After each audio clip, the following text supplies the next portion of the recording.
Hello friends. Did you know nearly 80% of those who watch my videos aren't subscribed? If you enjoy these stories, please hit that subscribe button and leave a like. It really helps. Thank you for being here. By the way, where are you watching from? Let me know in the comments. I've been hauling timber through the Pacific Northwest for close to 11 years now, and I can tell you that the Cascade Range doesn't care how experienced you think you are. The mountains have a way of humbling you. Sharp switchbacks, sudden weather changes, logging roads that appear on no map, these are daily realities for drivers like me. My name is Abner Kincaid, and what happened to me in the fall of 2019 taught me that the most dangerous cargo isn't the one that shifts in transit. It's the one that was never supposed to be on your manifest in the first place. I was working for a mid-sized hauling company called Rainier Freight Solutions out of Tacoma. We specialized in moving raw timber from independent mills scattered throughout the Cascades down to the larger processing plants near the I-5 corridor. The pay was decent, the routes were predictable, and the company didn't micromanage as long as you met your delivery windows. I'd been running the same circuit for 3 years. Pick up at a mill outside of Concrete, Washington, haul south through the Mount Baker Snoqualmie National Forest, hit the way station just past Darrington, then continue down to a processing facility in Everett. Twice a week, sometimes 3 times if they needed extra runs during peak season. The route took me through some of the most beautiful country you'll ever see.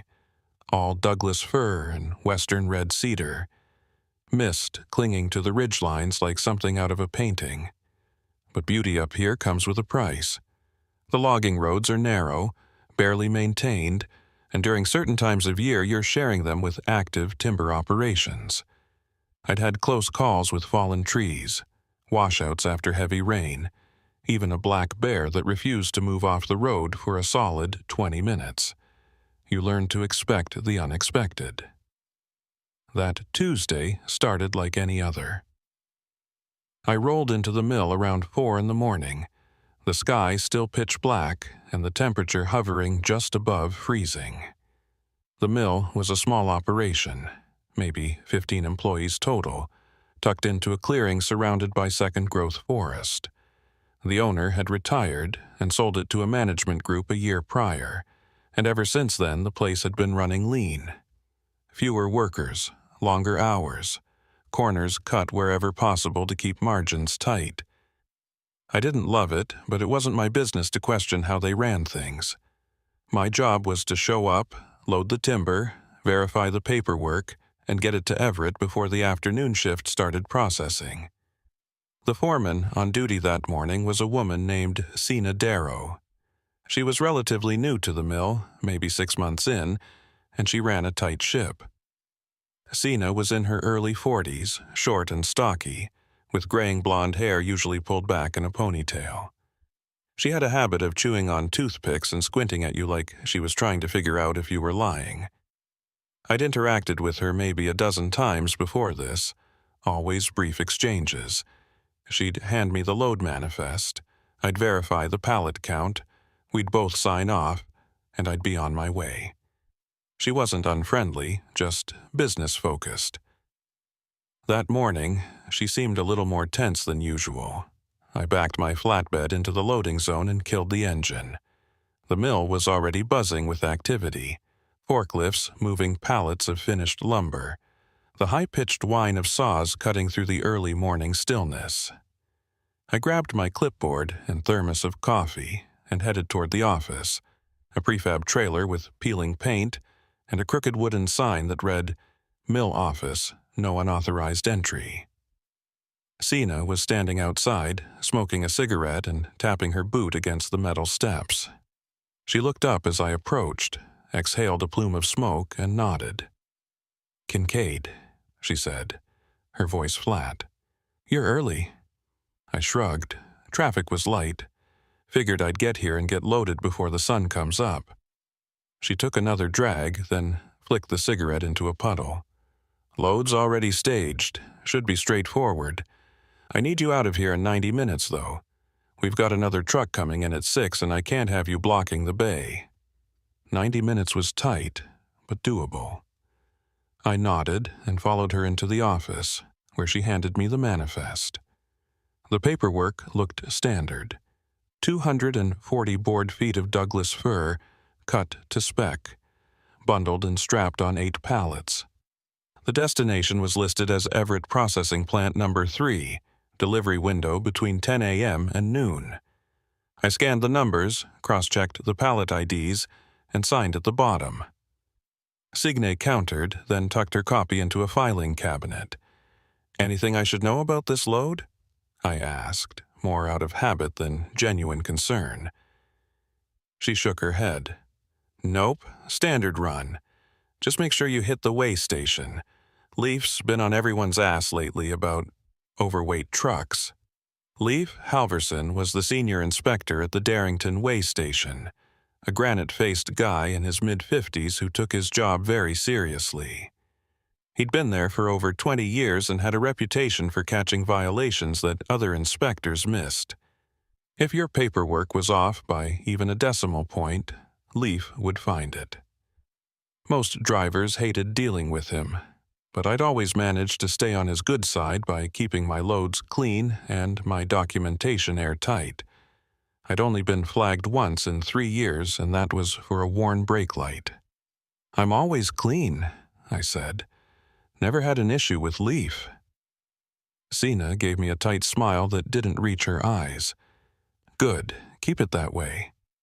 I walked back out to the loading zone and watched as the crew finished strapping the pallets onto my flatbed. Everything looked solid.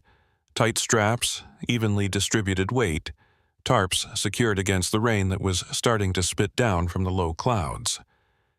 I did my own visual inspection, tugging on the straps and checking the corner tie-downs.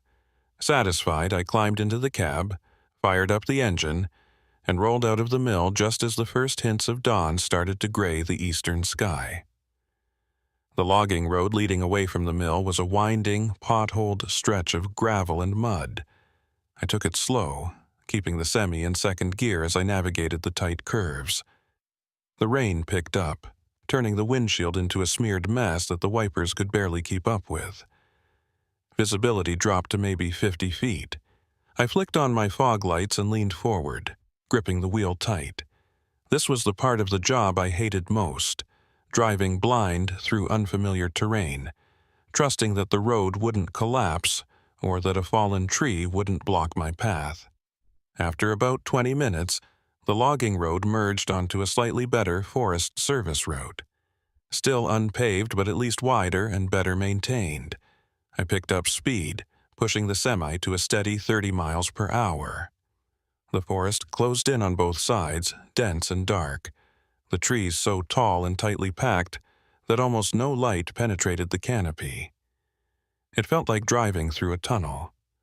The weigh station was about 45 minutes away, and I settled into the rhythm of the drive. My mind wandered.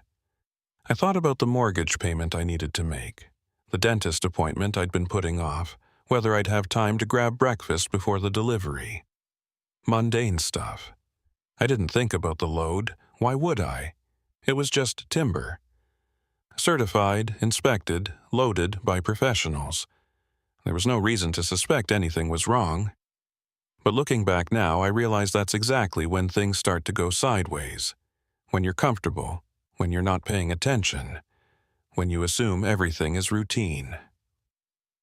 The rain had let up by the time I hit the paved section of Highway 5 and 30, but the road was still slick. I merged into the right lane and checked my mirrors. No one behind me, no one ahead.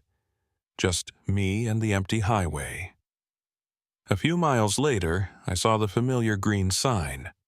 Weigh station 1 mile. All commercial vehicles must stop. I flicked on my turn signal, even though there was no one around to see it, and started slowing down.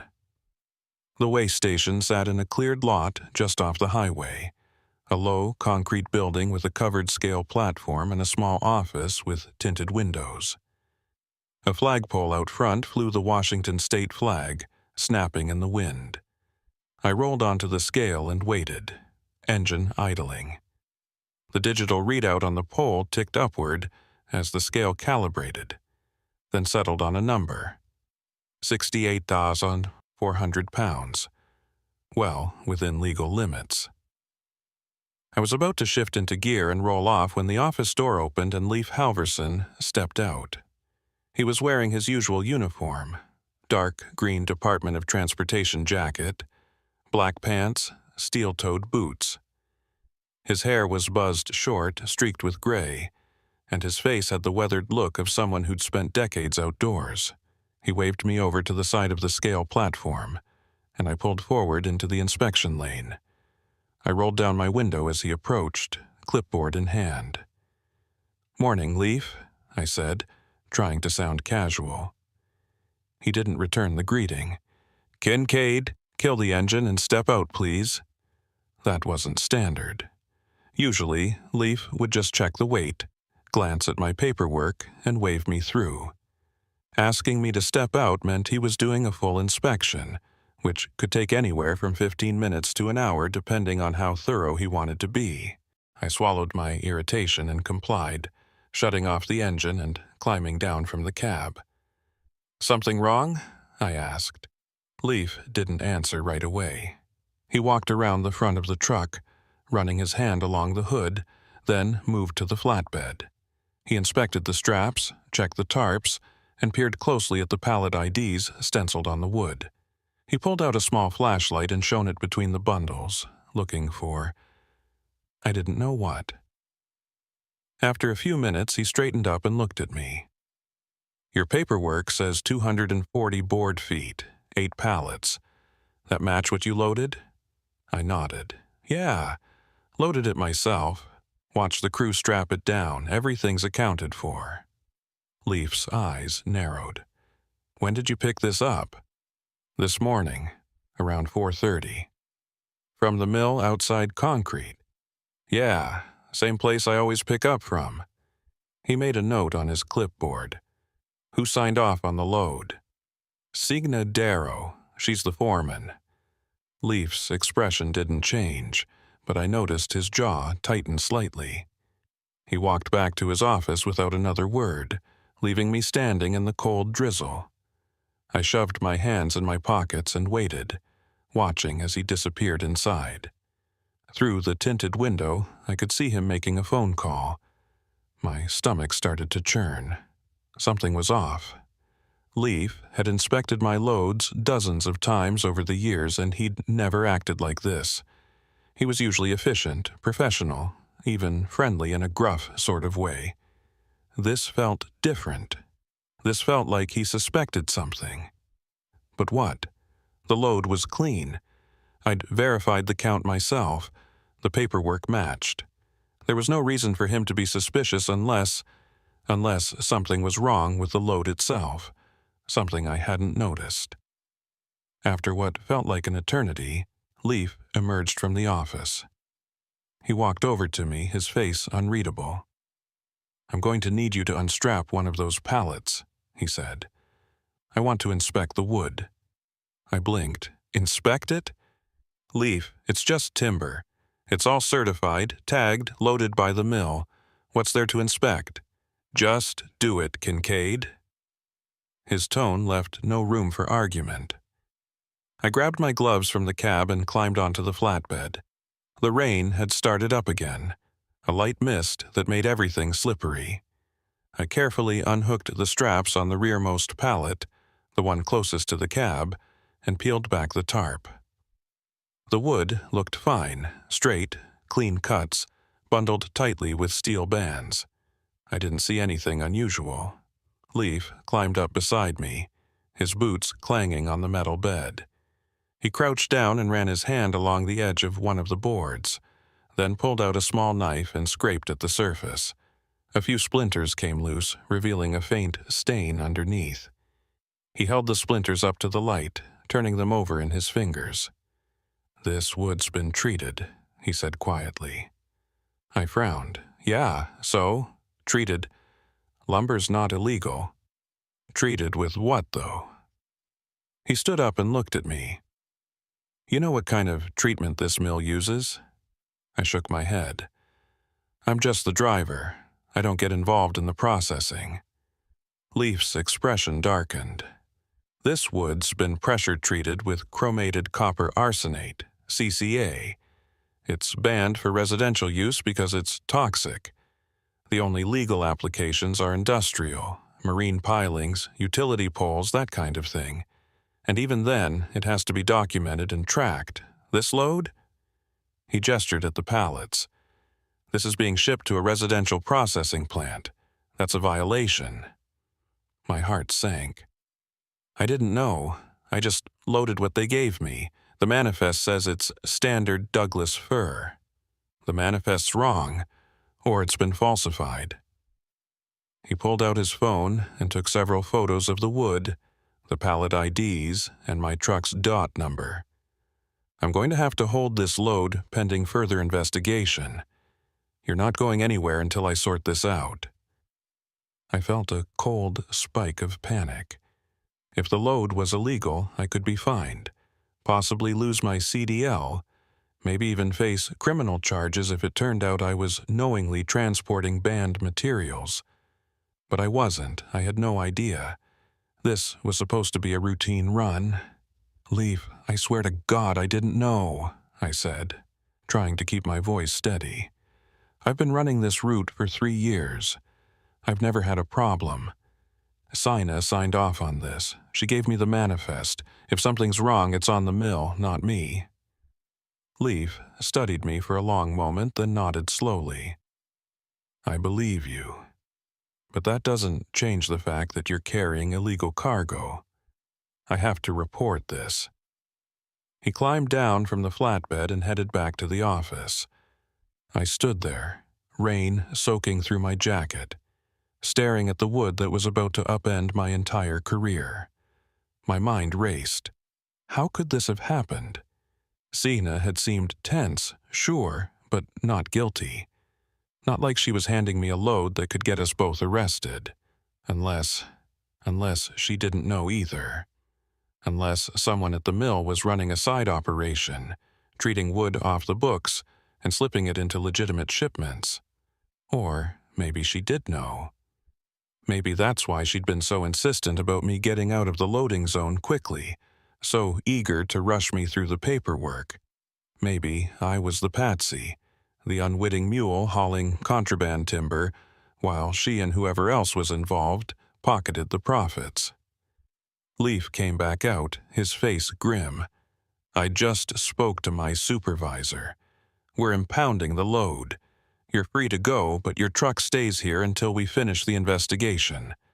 I've also contacted the mill. Someone's going to need to come down here and answer some questions. I felt a wave of relief mixed with dread. At least I wasn't being arrested.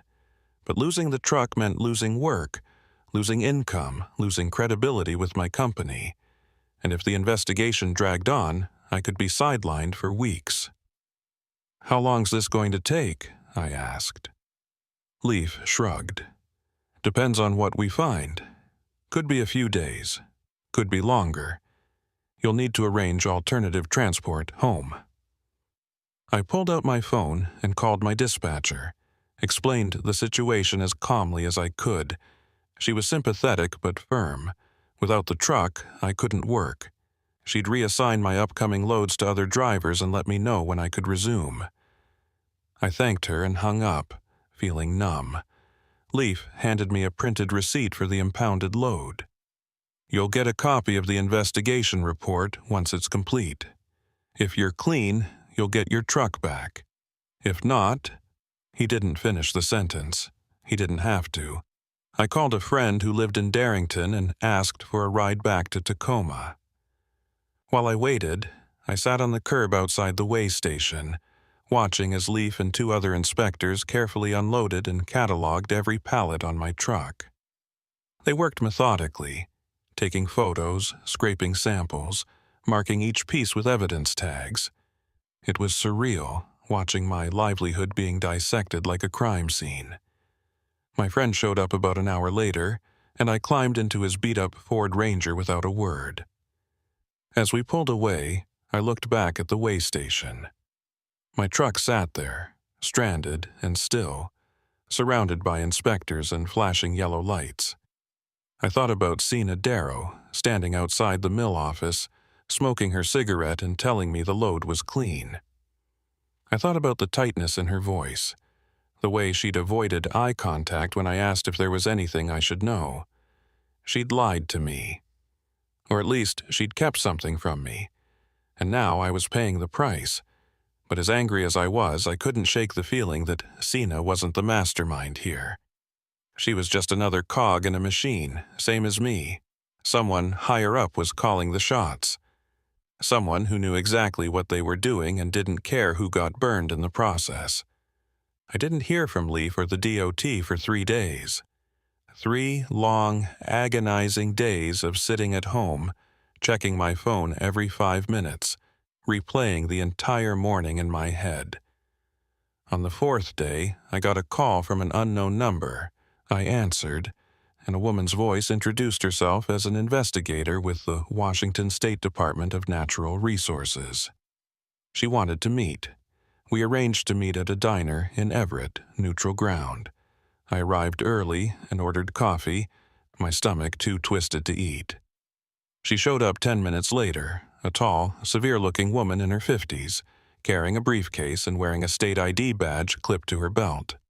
She slid into the booth across from me and got straight to the point. "Mr. Kincaid, I've reviewed the report from the way station.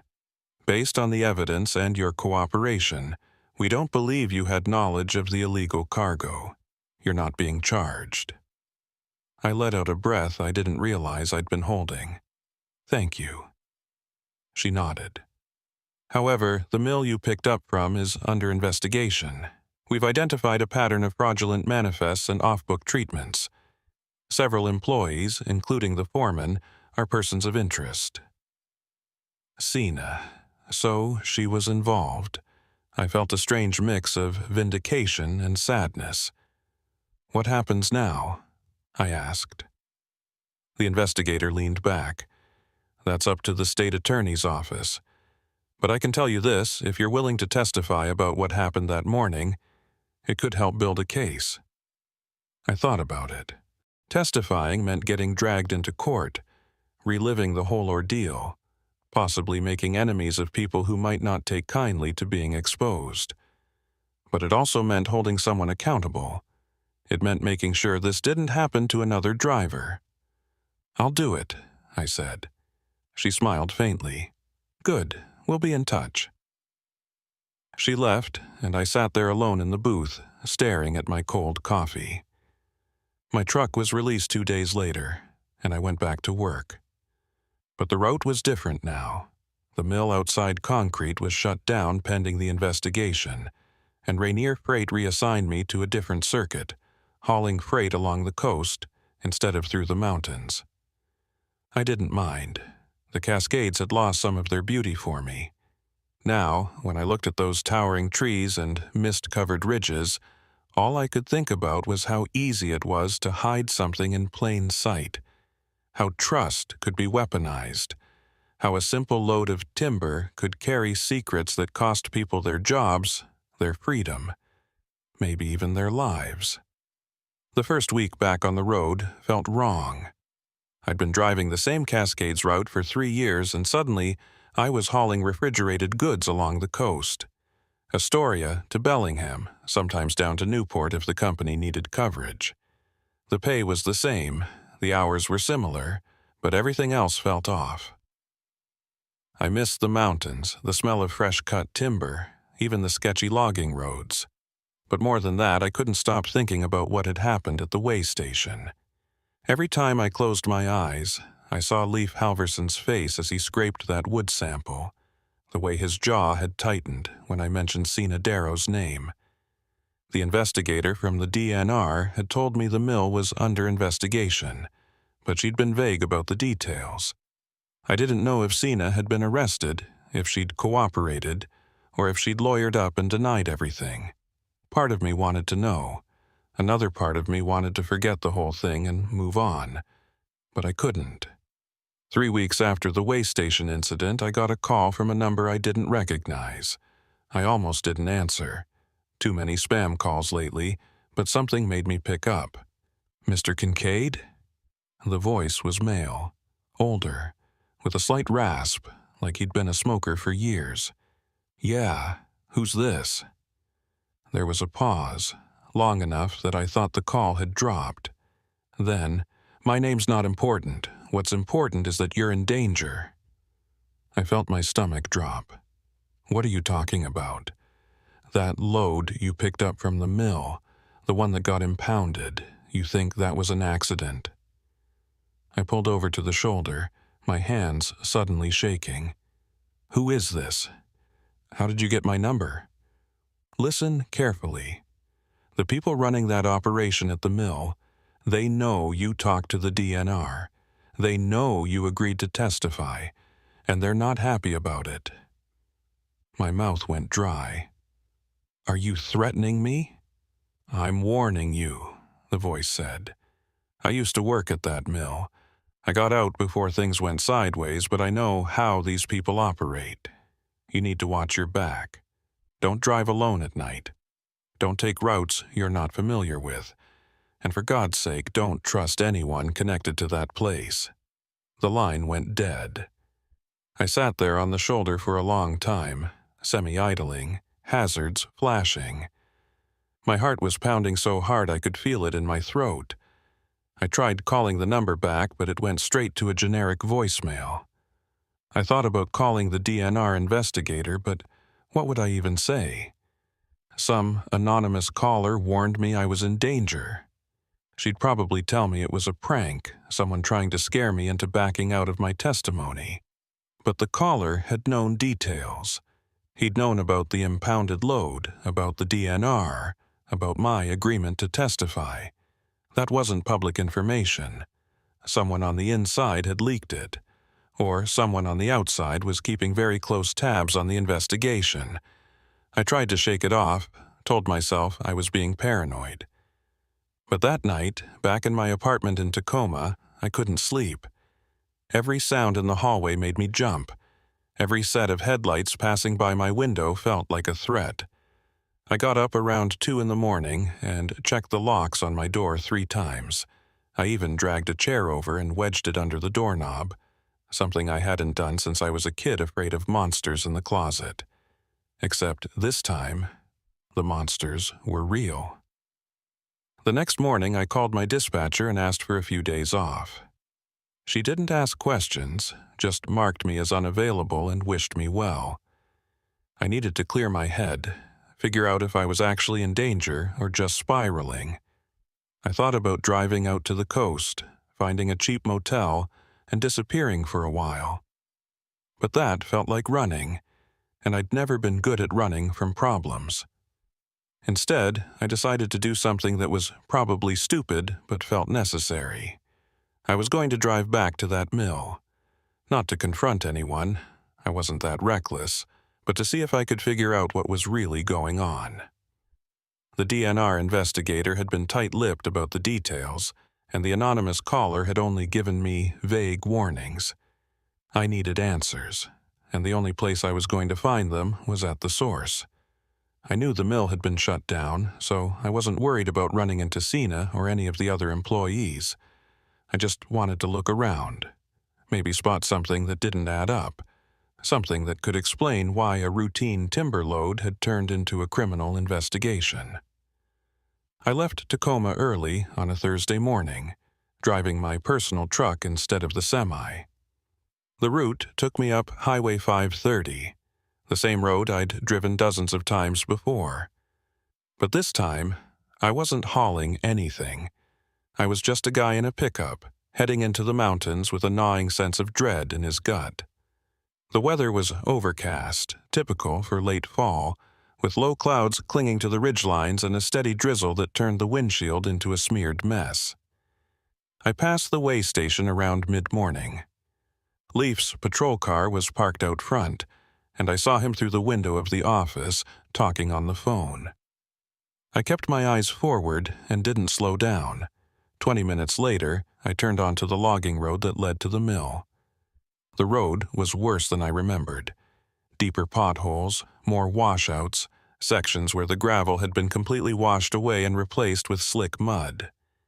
I took it slow, gripping the wheel tight as my truck bounced and slid through the ruts. The forest felt oppressive, the trees so dense and tall that almost no light reached the ground. It was like driving through a tunnel that never ended.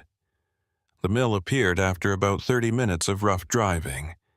It looked abandoned. The gate was chained shut, and a hand-painted sign hung from the fence. Property under investigation. No trespassing. Violators will be prosecuted. I parked my truck on the shoulder about 50 yards away and killed the engine. For a few minutes, I just sat there, staring at the mill through the rain-streaked windshield. The place looked dead. No lights, no movement, no sound except for the patter of rain on metal roofs. I thought about turning around and heading back to Tacoma. This was a bad idea. If someone saw me here, I could be accused of tampering with evidence or interfering with an investigation. But I'd driven all this way, and I wasn't going to leave without at least taking a look around. I grabbed a flashlight from the glove box, pulled my hood up against the rain, and climbed out of the truck. The chain on the gate was secured with a heavy padlock, but the fence itself was old and sagging. I found a section where the chain link had been bent back, probably by someone else who'd had the same idea I did, and squeezed through. My jacket caught on the wire and tore, but I didn't care. I was already soaked. The mill yard was a mess. Pallets of unfinished lumber sat in the rain, warping and rotting. A forklift was parked near the main building, its tires flat and its paint peeling.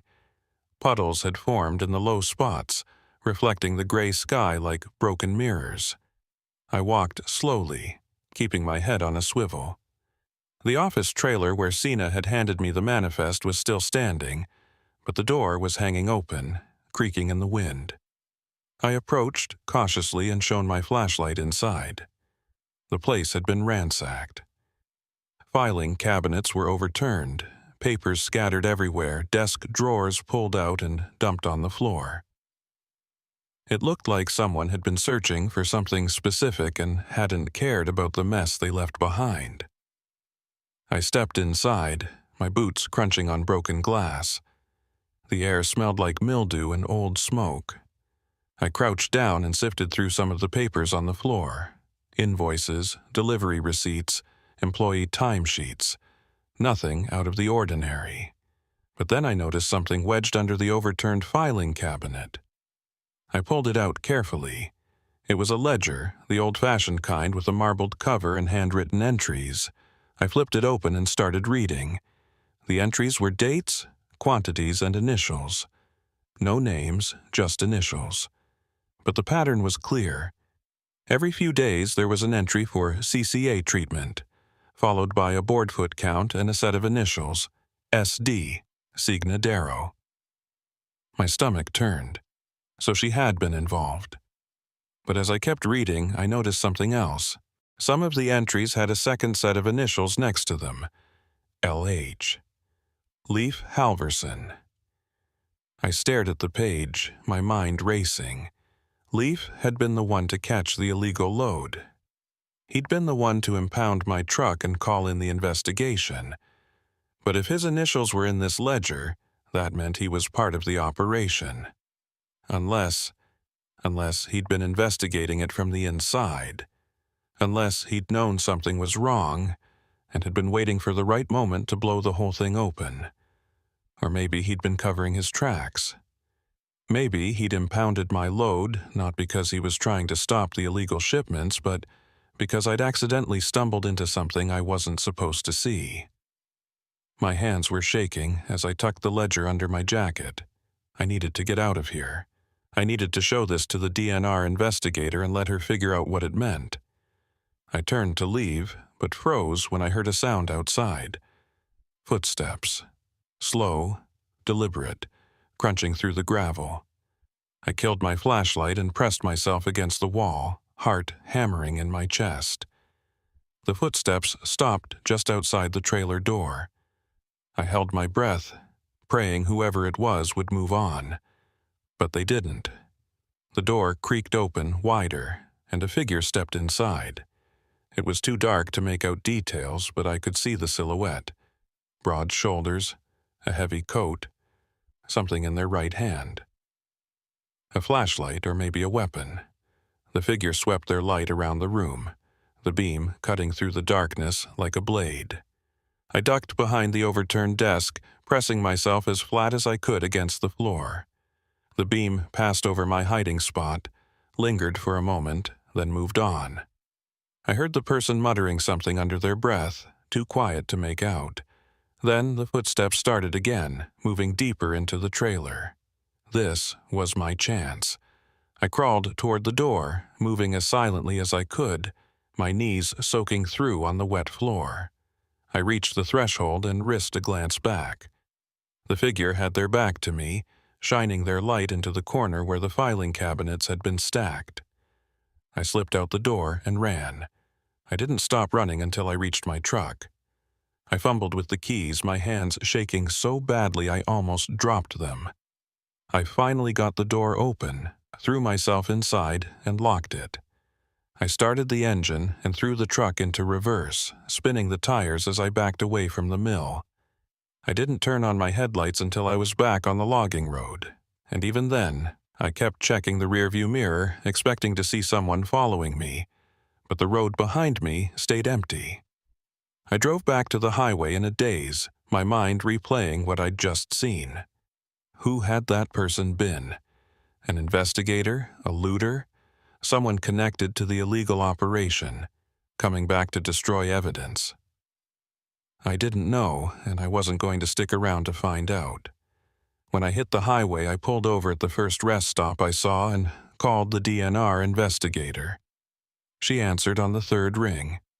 "Mr. Kincaid? Is everything all right?" I told her everything. The anonymous call, the drive to the mill, the ransacked office, the ledger, the figure in the trailer. She listened without interrupting, and when I finished, there was a long silence on the other end of the line. "You shouldn't have gone there," she said finally, her voice tight. "That was extremely dangerous.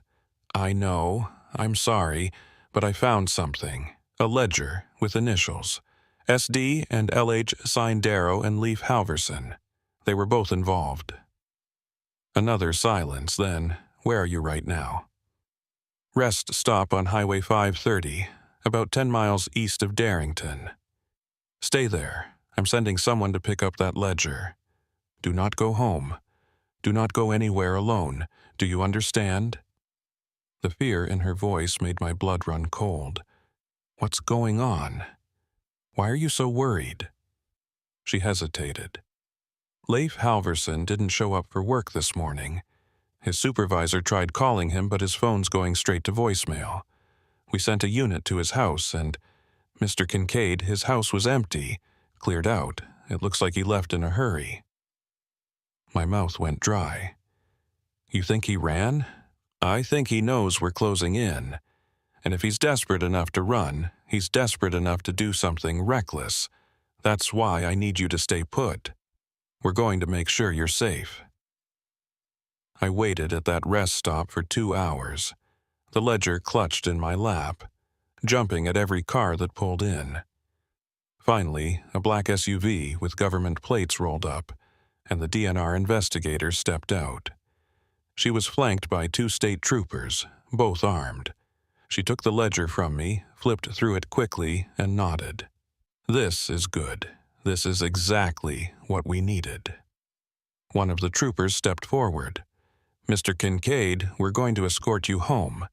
We'll have a unit stationed outside your apartment until we locate Halverson. You're not in immediate danger, but we're not taking any chances. I nodded numbly and followed them back to Tacoma. The whole drive, I kept thinking about Leif. I'd trusted him. I'd thought he was one of the good guys, the kind of inspector who did his job by the book and didn't cut corners. But if those initials in the ledger were his, then he'd been dirty all along. He'd been part of the operation, and when things started to fall apart, he tried to cover his tracks by impounding my load and playing the hero. And now he was gone, running, hiding, or maybe planning something worse. I didn't sleep that night. I sat in my apartment with the lights off, watching the street through the window, waiting for something to happen. But nothing did. The state trooper's car stayed parked outside, its engine idling, its headlights cutting through the darkness, and somewhere out there Leif Halverson was still running. The DNR investigator called me the next morning. Her voice was calm, but I could hear the tension underneath. We found Halverson's truck abandoned near the Canadian border. It looks like he tried to cross on foot, but the Border Patrol picked him up. He's in custody now. I felt a wave of relief wash over me. Is it over? She paused. The investigation's ongoing, but the immediate threat is neutralized. Halvorson's talking. He's implicating several others, including Sina Darrow and a few mill employees. It's going to take time to sort through everything, but we're building a solid case. What about me? Am I still going to have to testify? Probably, but with Halverson in custody and the ledger as evidence, your testimony won't be the linchpin anymore. You'll just be corroborating what we already know. I thanked her and hung up. For the first time in weeks, I felt like I could breathe again. But the relief was short-lived. That afternoon, I got another call. This time, it was from my company. The dispatcher's voice was tight. "Kincaid, we need to talk. Can you come into the office?" I drove to the Rainier Freight Solutions headquarters, a low-slung building near the port of Tacoma.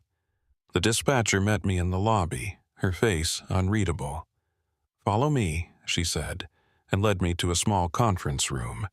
Sitting at the table was the company's owner, a grizzled guy in his 60s named Harold. He didn't stand when I entered, just gestured to the chair across from him. "Sit down, Abner." I sat. Harold leaned back and folded his arms. "I'm going to get right to it. We've been following the investigation into the mill, and we've seen the ledger you turned over to the DNR. Your name's not in it, and the investigators have cleared you of any wrongdoing. That's good." I nodded, not sure where this was going. "But here's the thing," Harold continued. "This whole situation has put a spotlight on our company. The DNR's asking questions about our vetting process, our relationships with suppliers, our oversight protocols. And the truth is, we don't have good answers. We trusted that mill and they burned us. That reflects poorly on Rainier Freight, and by extension, on you." My stomach sank. "You're firing me?" Harold shook his head. "No, but I'm taking you off the timber routes indefinitely. We're restructuring our contracts, and we can't afford to have someone involved in this mess, even indirectly, representing us to new clients. You'll stay on the coast routes for now. If things settle down in a few months, we'll revisit." I wanted to argue, to tell him that I'd done everything right, that I'd been the one to expose the illegal operation, but I knew it wouldn't matter. In his eyes, I was a liability. "Fine," I said quietly. Harold stood. "I'm sorry, Abner. I know this isn't fair, but it's business." I walked out of that office feeling hollowed out. I'd done the right thing, and it had cost me everything. 2 months later, I was still hauling refrigerated goods along the coast. The work was steady, the pay was decent, but I felt like a ghost. I'd lost my route, my routine, my sense of purpose. I'd helped take down a criminal operation, but instead of feeling like a hero, I just felt tired. One rainy afternoon, I was parked at a truck stop near Astoria waiting out a storm, when I saw a familiar face. Sina Darrow. She was walking across the parking lot, head down, hood pulled up against the rain. I almost didn't recognize her. She'd lost weight, and her face looked gaunt, haunted. She didn't see me. I watched as she climbed into an old sedan and drove away. I thought about following her, confronting her, demanding to know why she'd dragged me into her mess. But I didn't. I just sat there, watching her taillights disappear into the rain. Later that night, I got a text from an unknown number. It was short. "Thank you for what you did. L.H. Leif Halverson." I stared at the message for a long time, then deleted it. I didn't want his thanks. I didn't want anything from him. I just wanted to forget. But I knew I never would. Every time I drove past a way station, every time I saw a load of timber strapped to a flatbed, I'd remember that morning at Darrington. I'd remember the look on Leif's face as he scraped that wood sample.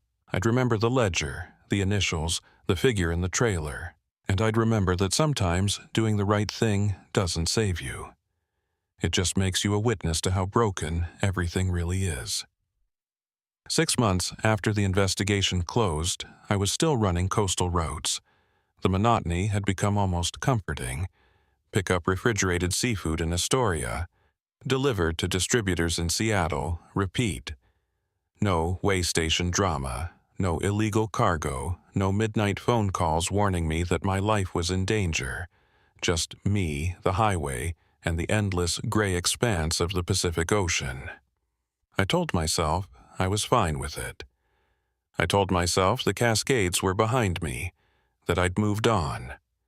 But every time I passed the exit for Highway 530, I felt something twist in my chest.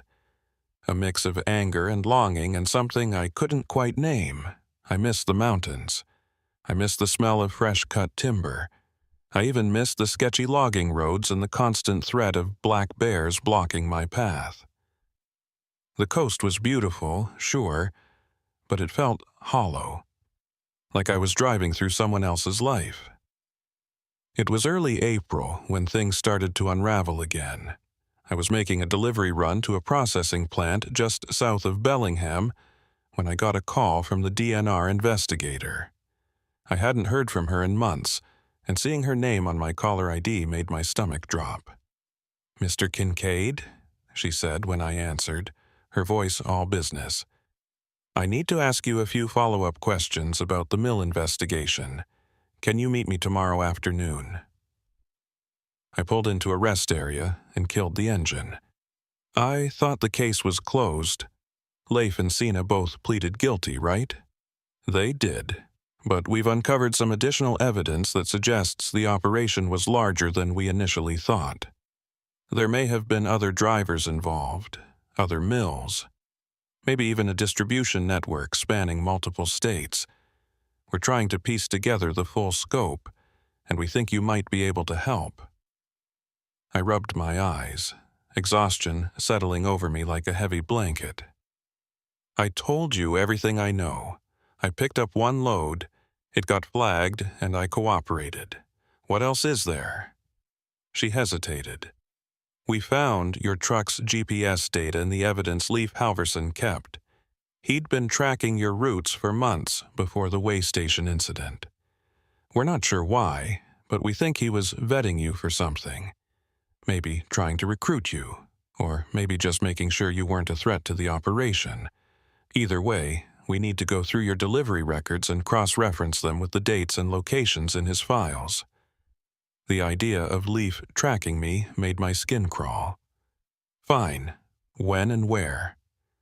She gave me the address of a DNR field office in Olympia, and we set a meeting for 2 o'clock the next day. I hung up and sat there in the rest area, staring at the ocean through my windshield. Waves crashed against the rocks below, methodical and relentless, and I wondered how deep this thing really went. How many people had been involved? How many loads had I hauled without knowing what I was really carrying?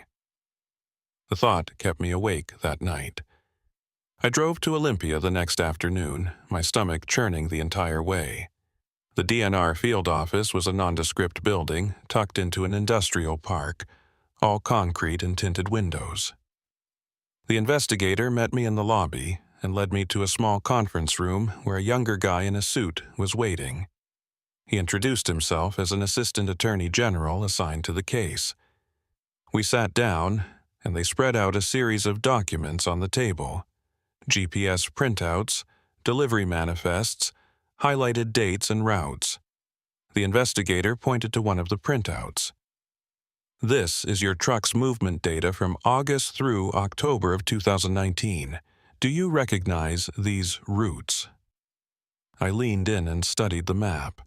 Most of it was familiar, my usual runs from the mill outside Concrete down to Everett, but there were a few routes that didn't make sense, detours that I didn't remember taking, stops at locations I'd never heard of. I didn't drive these, I said, pointing to the anomalies. I don't even know where this is. I tapped a circled location deep in the Cascades, miles from any main road. The investigator exchanged a glance with the attorney. Are you sure? Because according to the GPS, your truck was at that location for over an hour on September 14th, 2019. I racked my brain, trying to remember. September 14th. That would have been a Saturday, one of my regular delivery days. I'd picked up a load, driven to Everett, unloaded, and driven back to Tacoma. Nothing unusual. I didn't stop anywhere, I said firmly. I went straight from the mill to the processing plant. That's it. The attorney leaned forward. Is it possible someone else drove your truck that day? Maybe while you were on a break or during a shift change? I shook my head. I don't let anyone else drive my rig, ever, and I sure as hell didn't take a detour into the middle of nowhere. The investigator tapped her pen against the table, thinking. What if someone tampered with your GPS? Planted a device that logged false locations to make it look like your truck was involved in the operation? That sent a chill down my spine. You're saying someone framed me?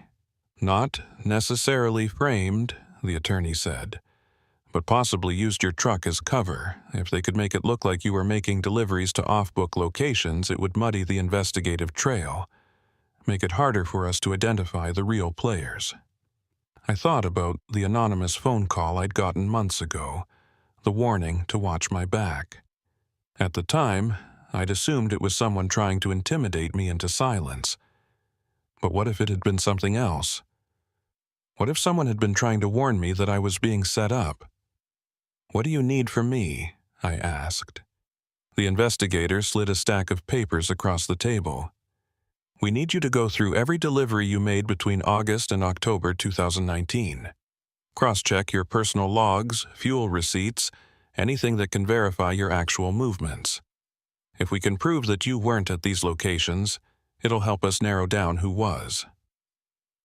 I spent the next 3 hours in that conference room, combing through old receipts and logbooks.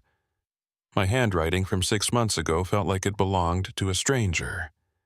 I found fuel receipts that confirmed I'd been on the main highway during the times the GPS claimed I was deep in the mountains. I found way station timestamps that didn't match the detour routes. Slowly, piece by piece, I built a timeline that exonerated me. The investigator nodded as she reviewed the documents. This is good. This helps. We'll submit this to the prosecutor's office and see if we can get a warrant to examine your truck's GPS system for tampering. I left the office feeling drained. The sun was setting, casting long shadows across the parking lot, and I sat in my truck for a long time before starting the engine. Someone had gone to a lot of trouble to make it look like I was part of the operation. Someone who had access to my truck, my schedule, my routes. The list of people who fit that description was short, and most of them were either in jail or under investigation. I drove back to Tacoma in silence, my mind spinning. When I got home, I did something I hadn't done in months. I pulled out the old route maps from my Cascades runs and spread them across my kitchen table. I marked every mill I'd picked up from, every way station I'd passed through, every processing plant I'd delivered to. Then I overlaid the GPS anomalies from the DNR's printouts. A pattern started to emerge. The false GPS locations weren't random. They were all clustered around a specific area, a remote stretch of national forest land northwest of Concrete, accessible only by unmarked logging roads. I grabbed my laptop and pulled up satellite imagery of the area. It was dense forest, no visible structures, no clearings. But when I zoomed in, I noticed something. Tire tracks. Faint, but unmistakable. Someone had been driving back there regularly and recently. I sat back, my heart pounding. This wasn't over. The investigation had closed. The main players were in custody, but there was still something out there. Something the DNR hadn't found yet, and whoever was running it had tried to pin it on me. I thought about calling the investigator, but I hesitated. What would I even tell her? That I'd spent my evening playing armchair detective and found some tire tracks on Google Earth? She'd probably tell me to let the professionals handle it and go back to my coastal roots. But I couldn't, not this time. I'd been dragged into this mess against my will, had my career derailed, my reputation questioned, my safety threatened, and now someone had tried to frame me. I wasn't going to sit back and wait for answers. I was going to find them myself. The next morning, I called in sick to work and loaded my personal truck with supplies: flashlight, battery pack, water, a road atlas, and a hunting knife I'd inherited from my grandfather. I wasn't planning on confronting anyone, but I wasn't going out there unarmed either. The drive to the Cascades felt surreal. I was retracing the same route I'd driven dozens of times for work, but this time I wasn't hauling timber. I was hunting for the truth. I passed the way station around mid-morning. A different inspector was on duty, someone I didn't recognize. I waved as I rolled by and he waved back, oblivious. The turnoff to the logging road was exactly where the satellite imagery had shown it. A barely visible gap in the tree line, marked only by a faded Forest Service sign that read, "Road closed, authorized vehicles only." I ignored the sign and turned in. The road was worse than anything I'd driven during my timber runs. Deep ruts, fallen branches, sections where the ground had collapsed into muddy sinkholes. My truck bottomed out twice, the undercarriage scraping against rocks. I kept going, following the tire tracks visible in the mud. After about 30 minutes, the road opened into a small clearing, and that's when I saw it. A semi-truck parked at the far end of the clearing, half hidden under a camouflage tarp. My breath caught. I parked my truck at the edge of the clearing and approached on foot, moving slowly, every sense on high alert. The semi was old, the paint faded and streaked with rust, but the tires looked new. Someone had been using this truck recently. I circled around to the back and pulled aside the tarp. The flatbed was empty, but there were fresh gouges in the wood, recent scrapes from cargo that had been loaded and unloaded. I tried the cab door. Locked. I peered through the window and saw a clipboard on the passenger seat, papers clipped to it. I needed to see what was on those papers. I looked around for something to break the window with and found a fist-sized rock near the tree line. I hesitated, weighing the risk. Breaking into a vehicle was illegal, but so was whatever operation this truck was involved in. I smashed the window. The glass shattered inward, and I reached through and unlocked the door. The cab smelled like stale cigarettes and motor oil. I grabbed the clipboard and flipped through the papers. Delivery manifests, dates, locations, cargo descriptions. All of them listed timber, all of them signed off by someone with the initials SD Signadero. But the dates were recent, within the last 2 weeks. My blood ran cold. Signa was supposed to be in jail, awaiting sentencing. How the hell was she still running deliveries? I heard a sound behind me, a twig snapping. I spun around, heart racing, and saw a figure standing at the edge of the clearing. It was a woman. Short, stocky, graying blonde hair pulled back in a ponytail. Signadero. She was holding a shotgun, pointed directly at me. "You shouldn't have come here, Kincaid," she said quietly. I raised my hand slowly. Signa, I thought you were in custody." She laughed, a bitter, hollow sound. "I was. Made bail last week. My lawyer's a shark. But that doesn't matter now. What matters is that you're trespassing on private property and interfering with my business." "Your business?" I gestured at the semi. "You mean your illegal timber operation? The one that got you arrested in the first place?" Her eyes hardened. "You don't know what you're talking about. This isn't the same thing. This is legitimate. I'm just trying to make a living." I took a step back, keeping my hands up. "Then why are you pointing a gun at me?" She didn't answer. We stood there in silence, the only sound the wind rustling through the trees. Then she lowered the shotgun slightly. "Leif told me you were smart. Too smart for your own good. He said you'd figure it out eventually." "Figure what out?" I asked. "That the operation didn't end when he got arrested. That there were others involved, people higher up the chain, people who don't take kindly to loose ends." My stomach dropped. "Are you saying I'm a loose end?" Sina's expression softened, just for a moment. "I'm saying you need to leave. Right now. Get in your truck, drive back to Tacoma, and forget you ever saw this place. Because if you don't, the people I work for will make sure you disappear. And trust me, Kincaid, I don't want that. You did me a favor turning over that ledger. It gave the DNR enough to arrest Leif, and he was the one who was really running things. I was just a pawn. But the people above him, they're still out there, and they're watching." I stared at her, trying to process what she was saying. "If you were just a pawn, why are you still doing this? Why not cooperate, cut a deal, get out?" She shook her head. "Because there is no getting out. Not for me, I'm in too deep. But you still have a chance. So take it." She raised the shotgun again, this time pointing it at the ground between us. "Go. Now." I didn't argue. I backed toward my truck, keeping my eyes on her, and climbed inside. As I started the engine, I saw her turn and walk back into the forest, the shotgun slung over her shoulder. I drove out of that clearing faster than I should have, the truck bouncing and sliding through the mud. I didn't stop until I hit the main highway, and even then, I kept checking my mirrors, expecting to see someone following me.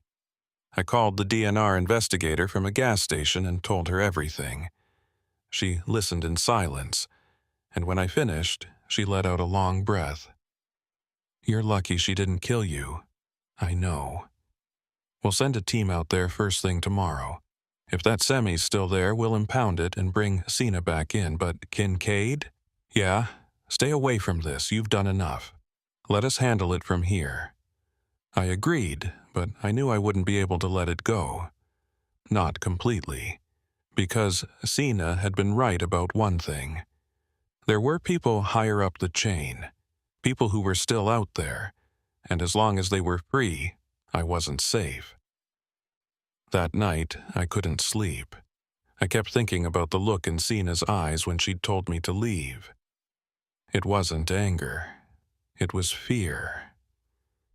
She was terrified of whoever she was working for, and that terrified me. The next morning, the DNR raided the clearing, but when they got there, the semi was gone. So was Sina. The only thing left was the shattered window of the cab and my boot prints in the mud. The investigator called me later that day. "She's in the wind. We've issued a warrant, but she could be anywhere by now." I thanked her and hung up. I knew Sina wouldn't be found unless she wanted to be. And something told me she was running for her life, just like I was. I never went back to the Cascades after that.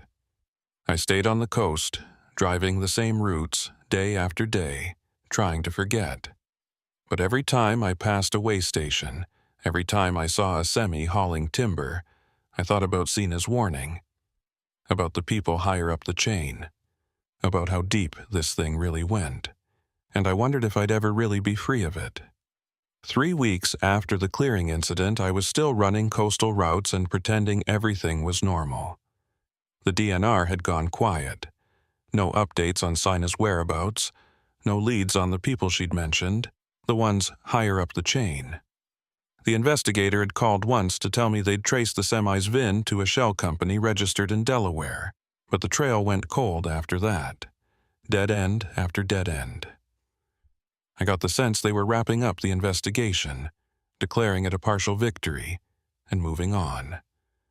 Leif Halverson was in prison. The mill outside Concrete was permanently shuttered. A few mid-level players had pleaded guilty to misdemeanors. For the state, that was enough. But for me, it wasn't. Because I knew the truth. The operation was still running, just deeper underground, and the people pulling the strings had never even been identified. I tried to ignore it.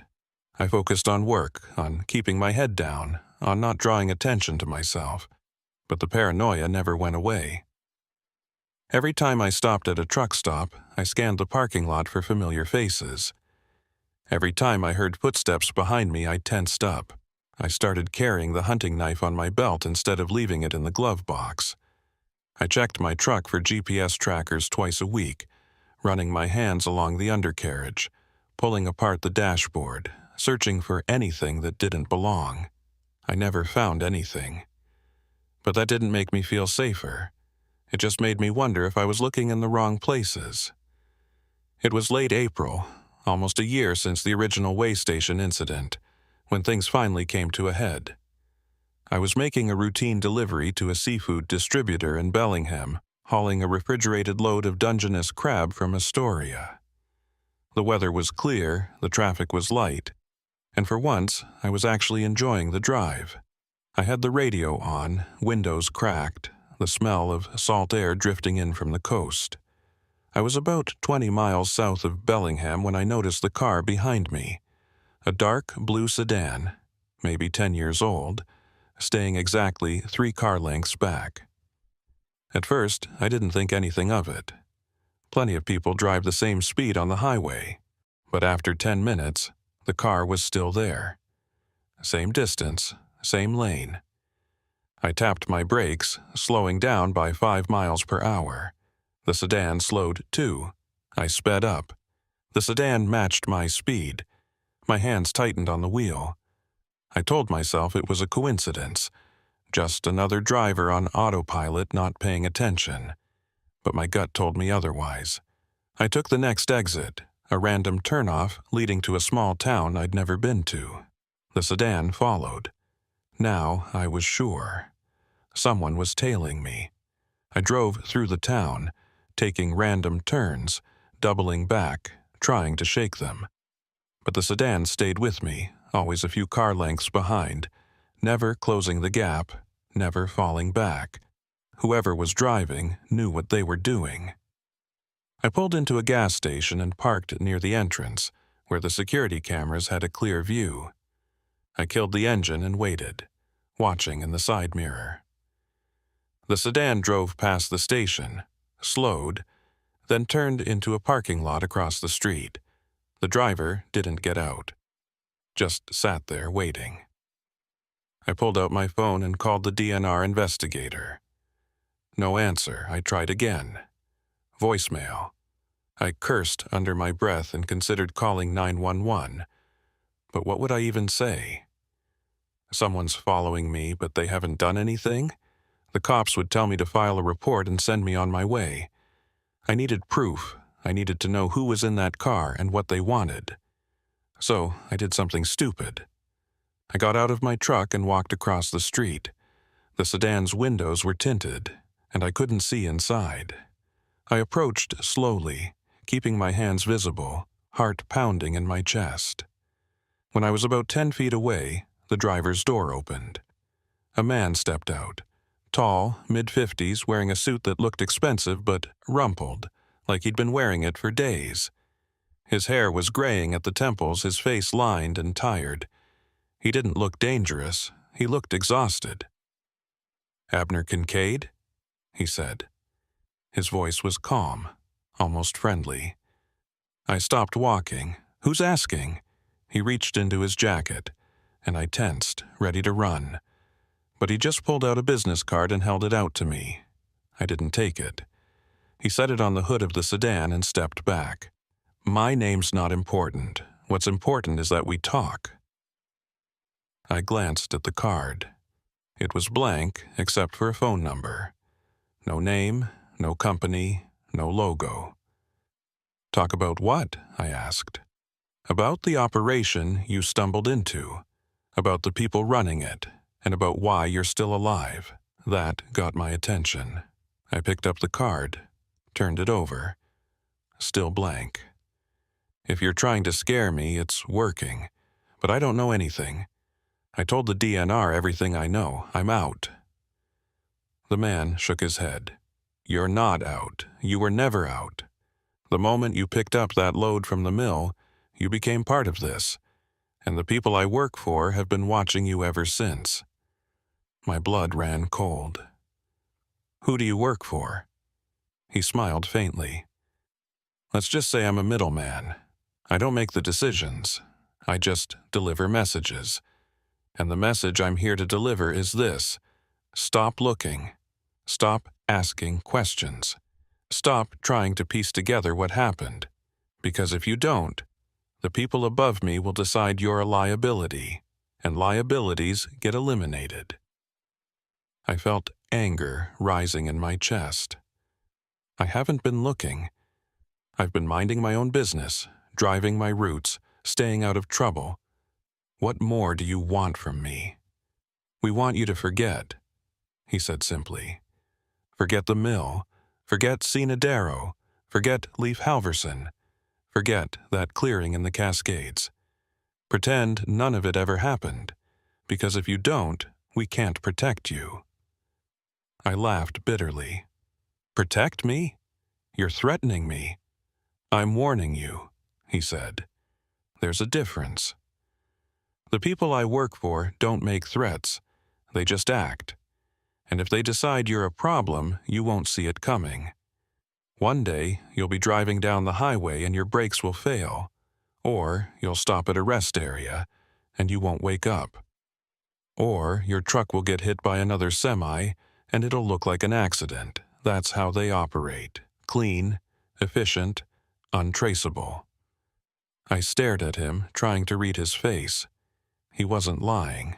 I could see it in his eyes. He was genuinely trying to warn me. "Why are you telling me this?" I asked. "Why not just let them kill me and be done with it?" He looked away, his jaw tightening. "Because I've been doing this for a long time, and I'm tired of cleaning up messes. You're not a bad guy, Kincaid. You got dragged into something you didn't understand and you tried to do the right thing. But the right thing doesn't always keep you alive. So I'm giving you a chance. Walk away. Forget, live your life. That's the best offer you're going to get." He turned and climbed back into the sedan. The engine started, and he rolled down the window. "One more thing," he said. "If you ever try to contact the DNR or the police or anyone else about this conversation, the offer's off the table." "Understood." I nodded numbly. The sedan pulled out of the parking lot and disappeared down the highway. I stood there for a long time, the business card clutched in my hand, trying to process what had just happened. I drove to Bellingham in a daze, unloaded the crab and headed back to Tacoma. The whole drive, I kept checking my mirrors, expecting to see the sedan again. But the road stayed empty. That night, I sat in my apartment and stared at the blank business card. Part of me wanted to call the number, to demand answers, to fight back. But another part of me, the part that wanted to survive, told me to throw the card away and do exactly what the man had said. Forget. Move on. Pretend none of it ever happened. I thought about Sina's warning in the clearing, about the people higher up the chain, about how deep this thing really went. And I realized that I'd been naive. I'd thought that turning over the ledger, cooperating with the investigation, doing the right thing would be enough to protect me. but it hadn't. It had just painted a target on my back. The next morning, I made a decision. I wasn't going to forget. But I wasn't going to fight either. I was going to disappear.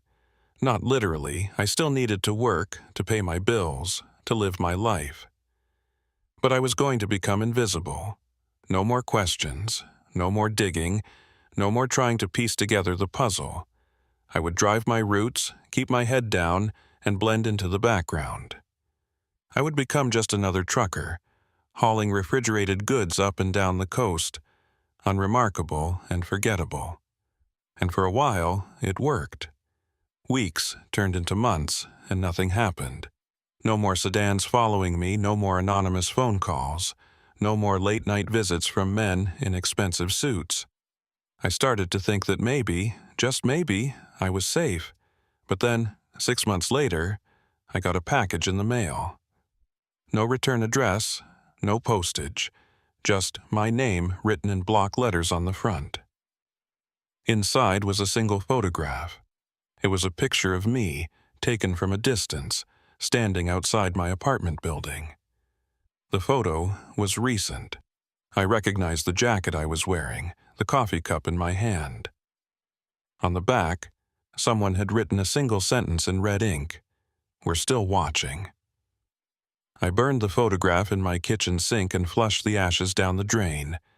Then I packed a bag, got in my truck, and drove. I didn't have a destination. I just needed to move, to put distance between myself and whatever was closing in. I ended up at a truck stop outside of Portland, sitting in my cab with the doors locked, staring at the blank business card I'd kept all these months. I pulled out my phone and dialed the number. It rang 3 times, then went to a generic voicemail. I didn't leave a message. I just hung up and sat there in the darkness, listening to the hum of idling engines and the distant sound of traffic on the interstate. I thought about Leif Halverson sitting in a prison cell, probably safer than I was. I thought about Sina Darrow, wherever she was, running for her life. And I thought about all the other drivers out there, hauling loads they didn't fully understand, trusting that the paperwork was clean and the cargo was legal. How many of them had stumbled into something like this? How many had been silenced, eliminated, erased? I didn't have answers. I probably never would. But I knew one thing for certain. The operation was still running. The people at the top were still out there, still moving illegal timber, still making money, still destroying lives. And as long as they were free, I would never be safe. I started the engine and pulled back onto the highway, merging into the flow of traffic. The road stretched out ahead of me, dark and endless, and I drove into it without looking back, because that's what you do when you're a trucker. You keep moving, you keep driving, even when you don't know where you're going, even when you know something's following you, even when you realize that the only way to survive is to pretend you never saw anything at all. And so I drive, up and down the coast, day after day, load after load. I pass way stations and think about Leif. I see logging trucks and think about Sina. I get anonymous calls that go straight to voicemail, and I delete them without listening. I check my mirrors obsessively.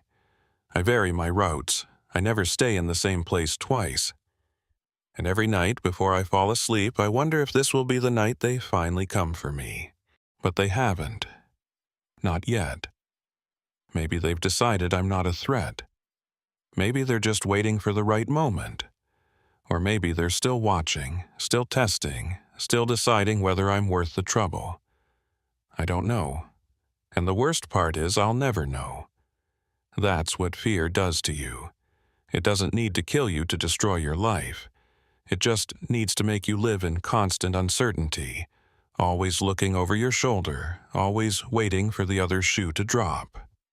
I haven't been back to the Cascades since that day in the clearing.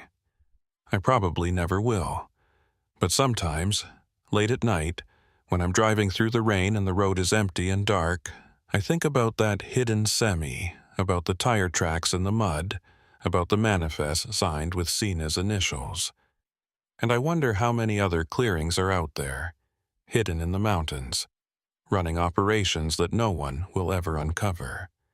How many other drivers are being used, manipulated, framed? How many other people are living in fear just like me? The truth is, I'll never know the full story.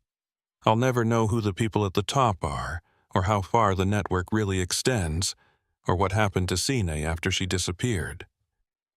All I know is that I was a pawn in a game I didn't understand, and I'm lucky to still be alive. But luck runs out eventually, and when mine does, I probably won't even see it coming. That's the real horror of it all. Not the threats, not the violence, not even the fear. It's the uncertainty, the not knowing. The realization that you can do everything right and still end up a casualty in someone else's war. So I keep driving. I keep my head down. I keep my mouth shut. And I hope that's enough. But deep down, I know the truth. It's never enough. Because once you've seen what I've seen, once you know what I know, there's no going back to normal. There's only the road, the endless miles of asphalt stretching out ahead, and the knowledge that somewhere out there, in the shadows of the Cascades, the operation is still running. The timber is still moving, the money is still changing hands, and the people at the top are still watching, still waiting, still deciding. I got a new text message 2 weeks ago. Unknown number, just 3 words.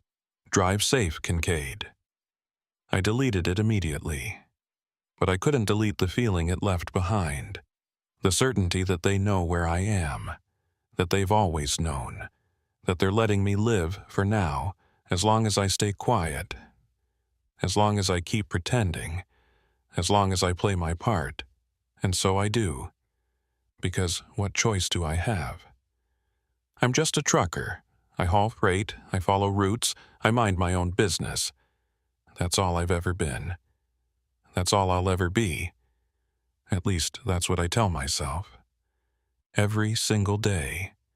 As I drive deeper into the night, alone on the highway watching the yellow lines disappear beneath my wheels. Knowing that somewhere behind me, or ahead of me, or beside me, they're still watching. Still waiting. And I'll never know when they'll decide I've outlived my usefulness. I'll just keep driving, until the day I can't anymore. My name is Cyrus Merritt, and I've been hauling freight along the Oregon coast for the better part of 8 years. Most people think coastal trucking is easier than mountain routes. No steep grades, no ice, no switchbacks that'll send you tumbling into a ravine if you misjudge a turn. But the coast has its own dangers. Fog so thick you can't see 10 feet ahead. Wind that'll push a loaded semi sideways across the lane. And storms that roll in off the Pacific with almost no warning, turning Highway 101 into a gauntlet of flooded sections and debris-strewn shoulders. I've driven through all of it. I've white-knuckled my way through winter squalls that felt like they were trying to peel the roof off my cab. I've navigated around rock slides, downed power lines, and sections of highway where the asphalt had cracked and buckled from the constant assault of salt air and heavy rain. The coast is beautiful, sure, but it's unforgiving. And if you're not careful, it'll kill you just as dead as any mountain pass. The incident I'm about to tell you about happened in early March of 2021, right at the tail end of storm season. I was making a run from Coos Bay up to Astoria, hauling a mixed load of canned seafood and processed fish products bound for a distribution center near the Washington border. The route was simple enough. Stick to US 101, follow the coastline north, make a few stops at smaller processing plants to pick up additional cargo, then deliver everything to Astoria before the end of the week. I'd done the run dozens of times before, and I knew every mile of that highway like the back of my hand. The weather forecast that morning had called for scattered showers and moderate wind. Nothing unusual for early March. I'd checked the tide tables, too. a habit I'd picked up after nearly getting stranded on a flooded coastal access road a few years back. High tide was expected around 2 in the afternoon, which meant I needed to time my pickups carefully to avoid any low-lying sections of road that might flood. I loaded up in Coos Bay just after dawn, verified the manifest with the plant supervisor, and hit the road by 7. The first leg of the trip was smooth. The rain was light, the wind manageable, and traffic was almost non-existent. I made my first pickup at a small processing plant outside of Florence without any issues, added another pallet of smoked salmon to the load, and continued north. It was around noon when things started to change. The rain picked up, going from a light drizzle to a steady downpour in the span of maybe 15 minutes. The wind kicked up too, gusting hard enough that I had to grip the wheel with both hands to keep the semi from drifting. Visibility dropped to maybe 100 feet, and I slowed down to 40 miles per hour, hazards flashing. I was about 20 miles south of Newport when I saw the detour sign. It was one of those temporary orange signs, the kind highway crews put up when there's construction or an accident.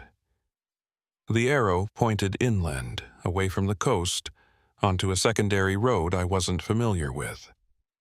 I slowed to a crawl and peered through the rain-streaked windshield, looking for more information. There was a second sign a few yards ahead. US 101 closed ahead, flooding, follow detour. I cursed under my breath. Flooding wasn't uncommon on this stretch of highway, especially during high tide combined with heavy rain. But I'd driven through here just 2 weeks ago, and there hadn't been any issues. Still, I wasn't about to argue with the road closure sign. I flicked on my turn signal and followed the detour onto the secondary road. The road was narrow, barely wide enough for my semi, and it climbed inland through dense coastal forest. The pavement was cracked and uneven, with potholes deep enough to bottom out my suspension if I hit them wrong. I took it slow, keeping my eyes on the road and my hands steady on the wheel. The detour signs appeared every quarter mile or so, yellow arrows pointing me forward, deeper into the forest. I kept expecting the road to loop back toward the coast, to rejoin US 101 a few miles north of the flooded section. But it didn't. It just kept winding inland, climbing higher, the forest closing in on both sides. After about 30 minutes, I started to get uneasy. I hadn't seen another car since I'd left the highway. No construction crews, no flaggers, no other trucks following the detour. Just me, alone on this narrow logging road, following signs that felt increasingly suspect. I thought about turning around, but the road was too narrow. There was no place to safely execute a U-turn with a loaded semi, and backing down a winding mountain road in a rainstorm was a recipe for disaster. So I kept going, trusting that the detour would eventually lead me back to civilization. That's when I saw the figure standing in the middle of the road. I slammed on the brakes and the semi lurched to a stop, the cargo shifting in the trailer with a heavy thud. My heart was pounding as I stared through the windshield, trying to make sense of what I was seeing. It was a person, I was sure of that much, but they were just standing there, motionless, in the middle of the road. They were wearing what looked like a bright yellow rain slicker, the kind highway workers use, and they had their back to me. I honked the horn, a long, loud blast that echoed through the forest. The figure didn't move. I honked again, leaning on the horn for a solid 5 seconds. Still nothing. My unease shifted into something closer to fear. This wasn't right. No one just stands in the middle of a road during a rainstorm, ignoring a semi that's 50 feet away and blaring its horn. I thought about backing up, trying to turn around despite the narrow road, but before I could shift into reverse, the figure turned around. And that's when I realized something was very, very wrong. The person was wearing a mask. Not a medical mask or a ski mask, but something else. It looked old, weathered, with a blank expression painted on it. No eyes, no mouth, just a smooth, featureless oval. They stood there, staring at me. Or at least I assumed they were staring at me, even though I couldn't see their eyes. And then they raised one arm and pointed to the left, toward a gap in the trees I hadn't noticed before. I didn't move. Every instinct I had was screaming at me to get out of there, to reverse down the road, to do anything except follow that person's directions. But the road ahead was blocked, and the road behind me was too narrow to turn around. I was trapped. The figure lowered their arm and started walking toward the gap in the trees, their movements slow and deliberate. Then they stopped, turned back to face me, and pointed again. The message was clear. Follow me. I sat there for a long moment, gripping the wheel so hard my knuckles turned white, weighing my options. I could stay where I was and hope the figure would eventually leave. I could try backing down the road, risking a crash or getting stuck. Or I could follow them and hope this was just some bizarre way of directing traffic around a washed-out section of road. Against every rational thought in my head, I chose the third option. I shifted into first gear and eased the semi forward, turning toward the gap in the trees. The path was barely wide enough for my truck, branches scraping against the sides of the trailer as I squeezed through. The figure in the yellow slicker walked ahead of me, always staying just at the edge of my headlights, never looking back.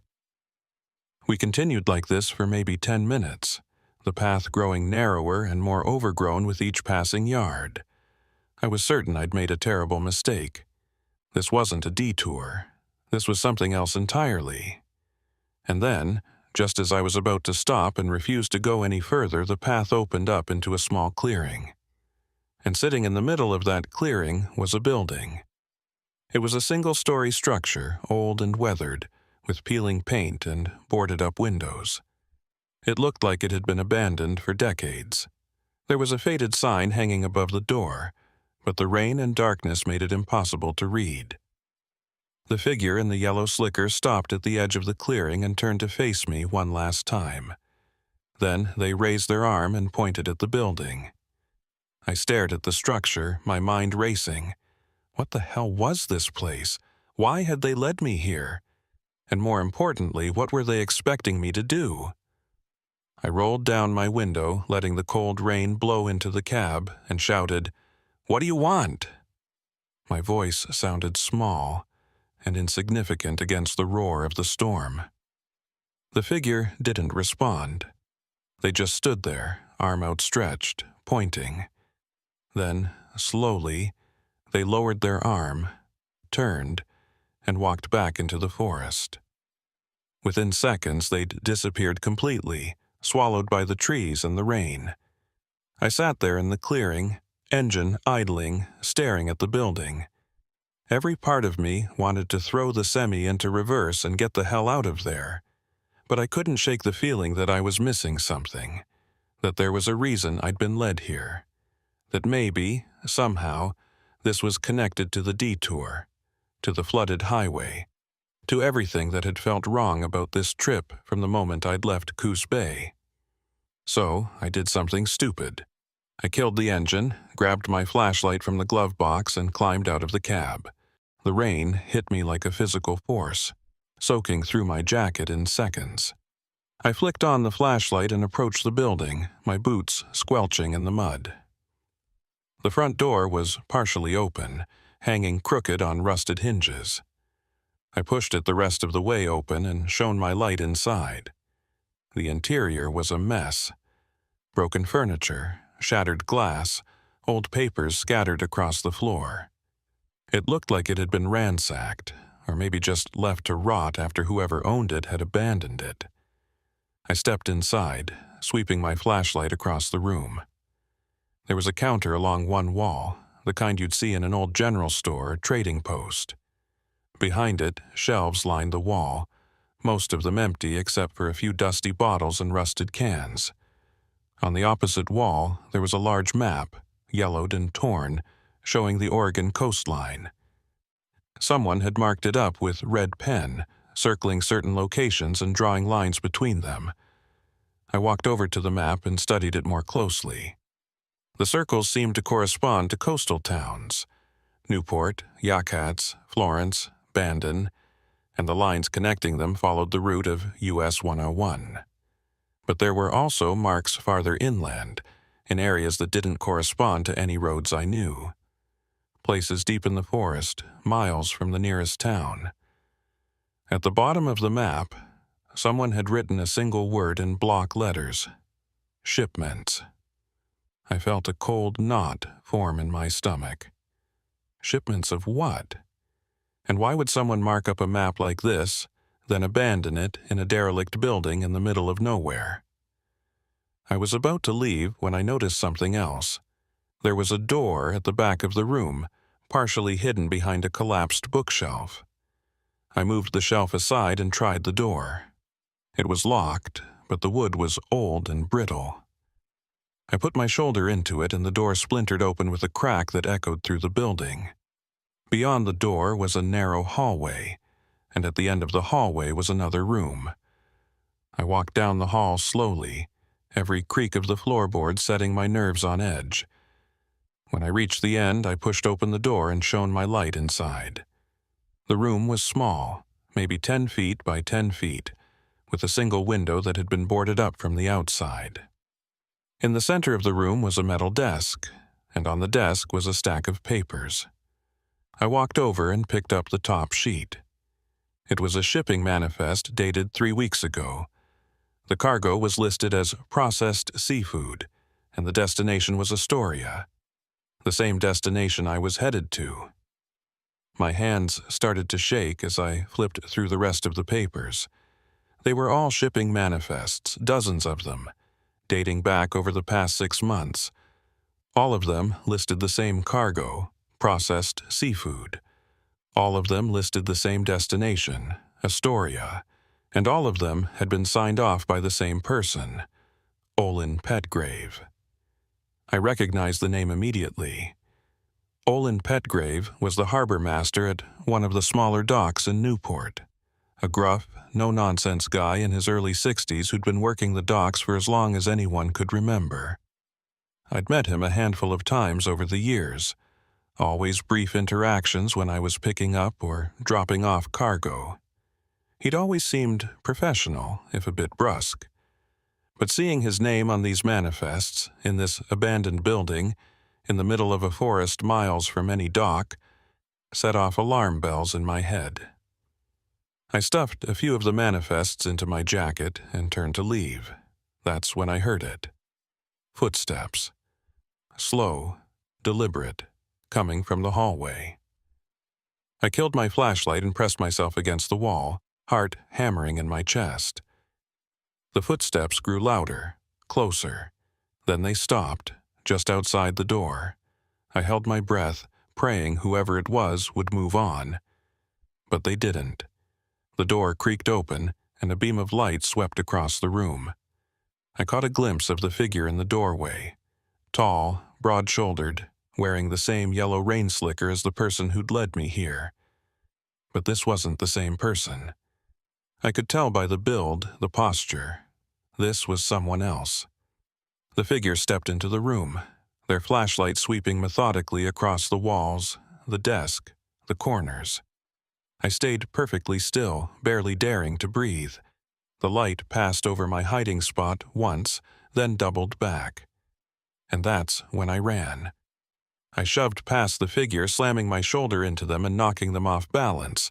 They let out a surprised grunt, and their flashlight clattered to the floor. I sprinted down the hallway, burst through the front door, and ran toward my semi. I could hear the figure behind me, shouting something I couldn't make out over the roar of the storm. I threw open the cab door, jumped inside, and fired up the engine. The semi roared to life, and I threw it into reverse, backing out of the clearing as fast as I dared. Branches scraped against the trailer, and I heard something, maybe a side mirror, maybe part of the cargo rigging, snap off with a metallic clang. I didn't care, I just needed to get out of there. I backed down the narrow path until I reached the main road, then threw the truck into drive and floored it. My hands were shaking so badly I could barely keep the wheel straight. I drove for maybe 20 minutes, following the detour signs in reverse, until I finally saw the glow of streetlights ahead. The road merged back onto US 101 just south of Newport, exactly where I'd expected the detour to end.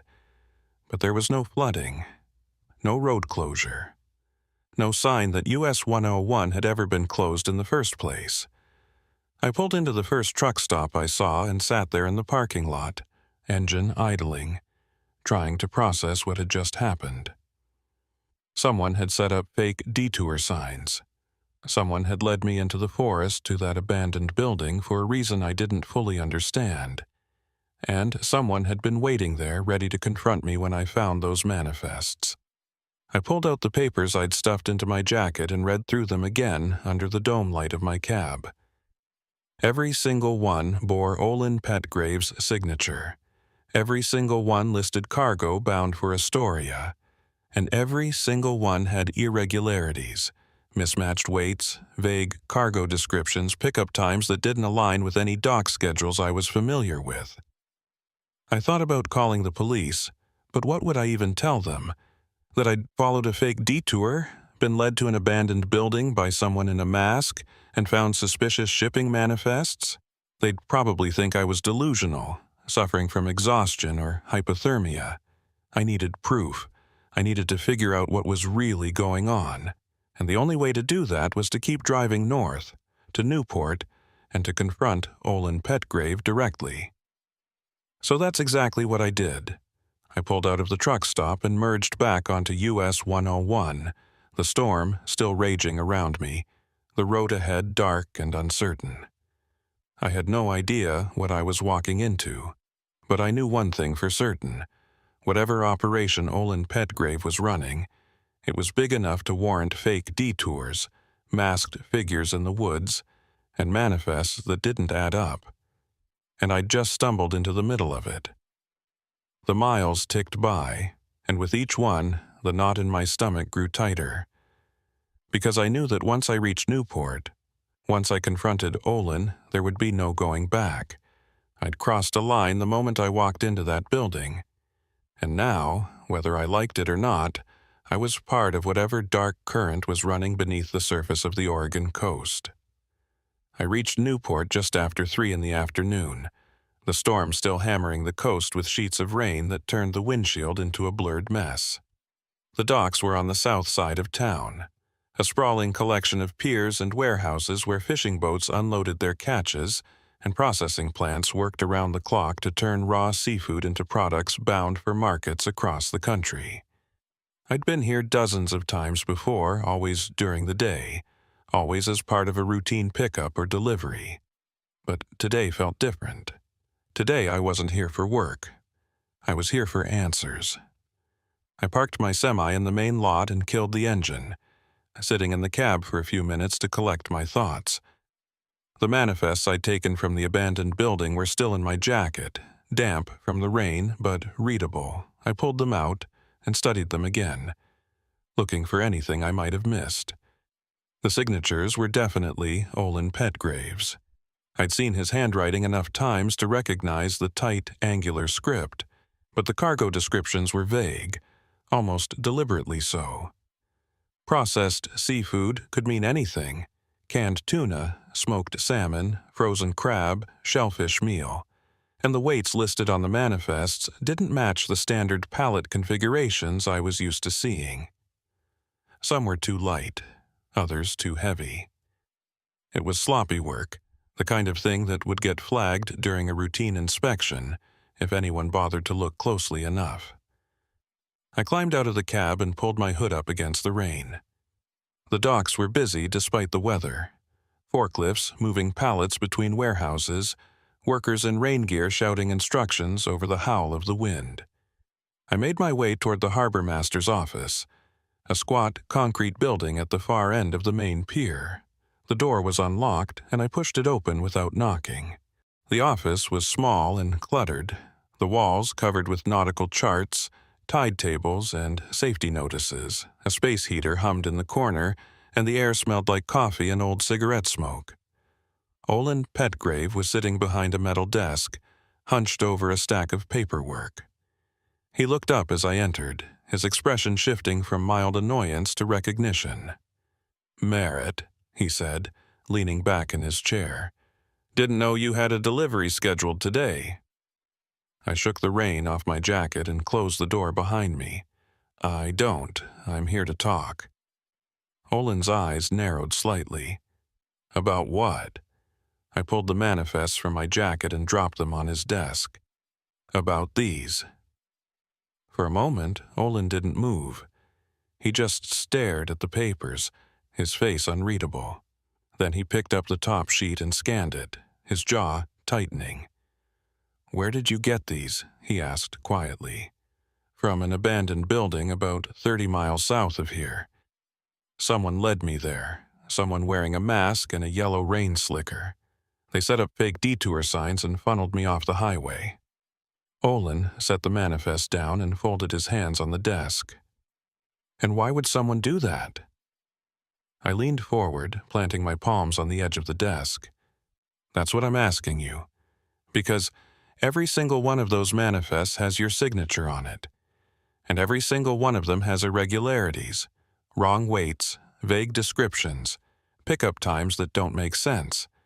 So either you're running something off the books, or someone's forging your signature to cover their tracks. Which is it?" Olin studied me for a long moment, his expression cold and calculating. Then he stood up, walked to the door, and locked it. The click of the deadbolt echoed in the small room, and I felt a spike of adrenaline. "Sit down, Merritt," he said, gesturing to a chair. I didn't move. "I'm fine standing." He shrugged and walked back to his desk, pulling a ring of keys from his pocket. He unlocked a drawer, reached inside, and pulled out a thick manila folder. He set it on the desk between us and opened it. Inside were more manifests, dozens of them, all bearing his signature. "You're not the first person to find those papers," he said.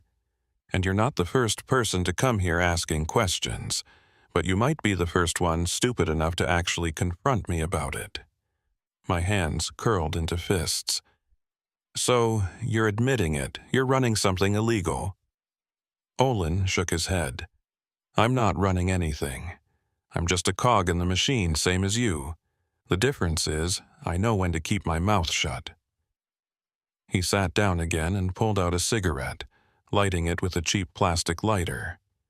He took a long drag, exhaled, and looked at me through the smoke. "You want to know what's going on?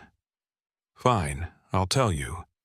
But once I do, you're in it, you understand? There's no walking away, no pretending you didn't hear this. Once you know, you're part of it." I swallowed hard, my mouth suddenly dry. "I'm already part of it. Someone led me to that building for a reason, and I'm guessing it wasn't because they wanted to scare me off." Olin smiled, but there was no warmth in it. "No, it was a test. To see if you'd take the bait. To see if you'd go digging, and you did. So congratulations, Merritt, you passed." He leaned back in his chair and gestured at the manifests. "Those shipments you found, they're real. But the cargo isn't what's listed on the paperwork. The crates say processed seafood, but that's just cover. What's really inside is something a lot more valuable, and a lot more illegal."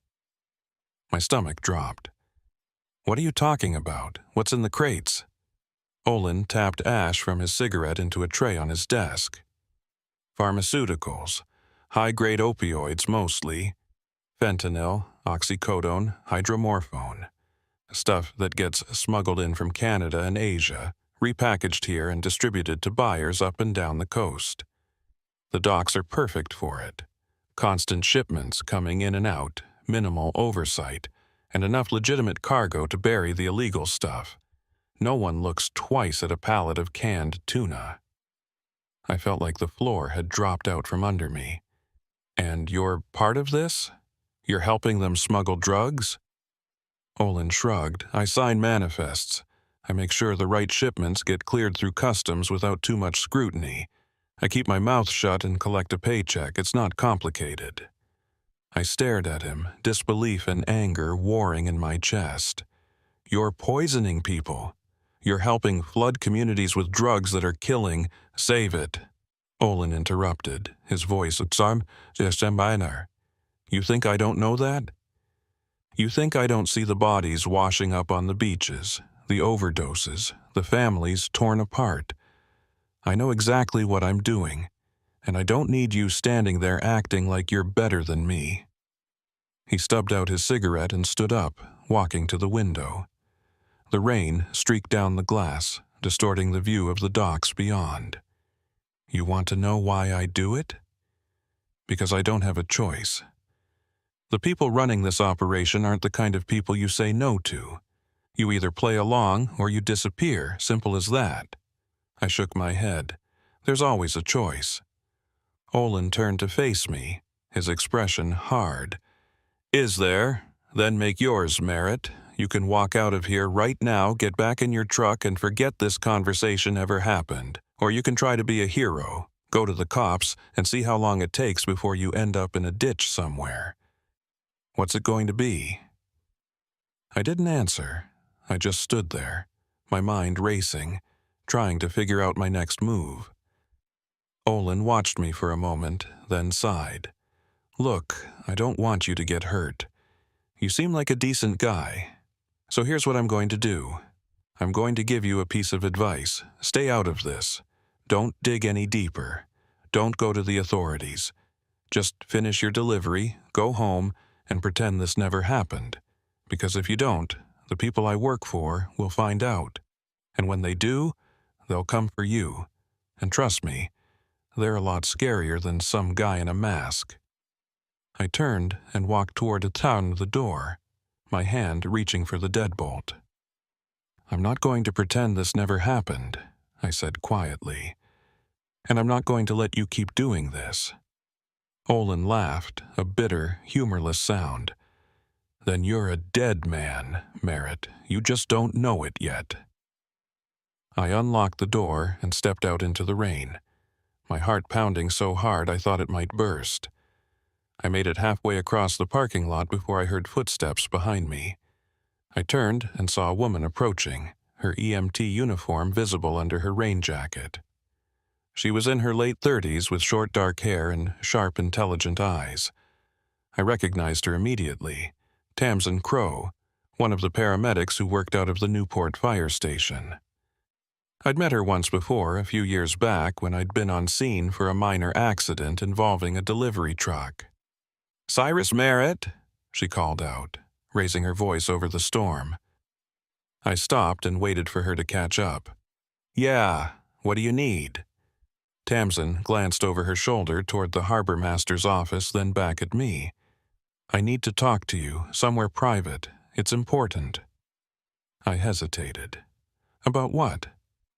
She stepped closer, lowering her voice. "About Olin Petgrave, and about what's really going on at these docks." My blood ran cold. "How do you know about that?"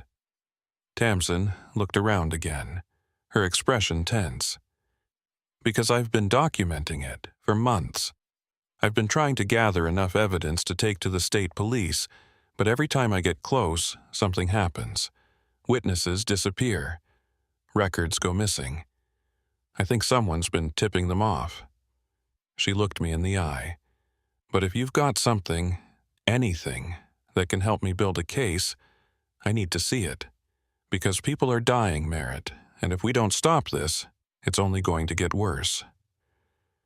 I thought about the manifests in my jacket, about the abandoned building in the forest, about the masked figures who'd led me there. And I thought about Olin's warning, about the people he worked for, about what they'd do if they found out I was cooperating with someone trying to expose them.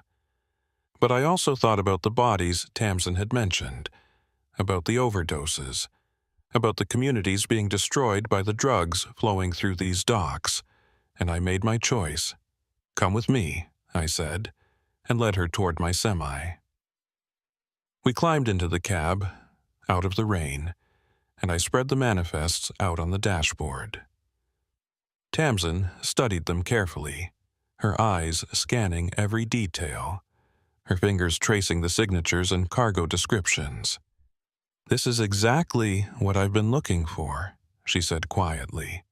"These manifests prove that Olin's been signing off on shipments that don't match the cargo descriptions. If we can cross-reference these with the actual shipments that went out on those dates, we can prove the discrepancies." She pulled out her phone and started taking photos of the documents. "Where did you get these?" I told her about the detour, the masked figures, the abandoned building. She listened without interrupting, her expression growing darker with each detail. When I finished, she sat back and let out a long breath. "They were testing you, seeing if you'd take the bait, which means they've been watching you, probably for a while." A chill ran down my spine. "Why me?" Tamsin shook her head. "I don't know. Maybe they think you're a weak link. Maybe they're trying to recruit you. Or maybe they just want to see how much you know before they decide what to do with you." She tucked her phone back into her jacket. "Either way, you're in danger now. We both are. The people running this operation don't leave loose ends." I thought about Olin's words, about how I was a dead man. "So what do we do?" Tamsin thought for a moment, then pulled out a business card and handed it to me. "There's a state police detective I've been working with. His name's on that card. He's been investigating drug trafficking along the coast for the past 2 years, and he's clean. I've vetted him myself. I'll send him these photos and arrange a meeting. But in the meantime, you need to be careful. Don't go back to that building. Don't confront Olin again. And don't tell anyone else about this. Understood?" I nodded and tucked the card into my wallet. "What about you? Are you going to be safe?" She gave me a tight smile. "I've been doing this long enough to know how to cover my tracks. I'll be fine, just watch your back, Merritt. These people are ruthless, and they're everywhere." She climbed out of the cab and disappeared into the rain, leaving me alone with my thoughts. I sat there for a long time, staring at the manifests, trying to process everything that had just happened. I'd stumbled into something much bigger and much more dangerous than I'd ever imagined, and now there was no going back. I started the engine and pulled out of the parking lot, my hands trembling on the wheel. I still had a delivery to make in Astoria, but my mind was miles away, lost in a fog of fear and uncertainty. I kept checking my mirrors, expecting to see someone following me. But the road behind me stayed empty. That night, I stopped at a truck stop just north of Newport and tried to get some sleep. But every time I closed my eyes, I saw the masked figure standing in the road, pointing toward the abandoned building. I saw Olin's cold, calculating stare. I saw Tamsin's tense expression as she warned me to watch my back. Sleep didn't come. Around 2 a.m, my phone buzzed with a text message from an unknown number. I stared at the screen, my heart racing, and opened it. The message was short. "You shouldn't have taken those papers." I sat up, every nerve in my body on high alert. I tried calling the number back, but it went straight to a generic voicemail.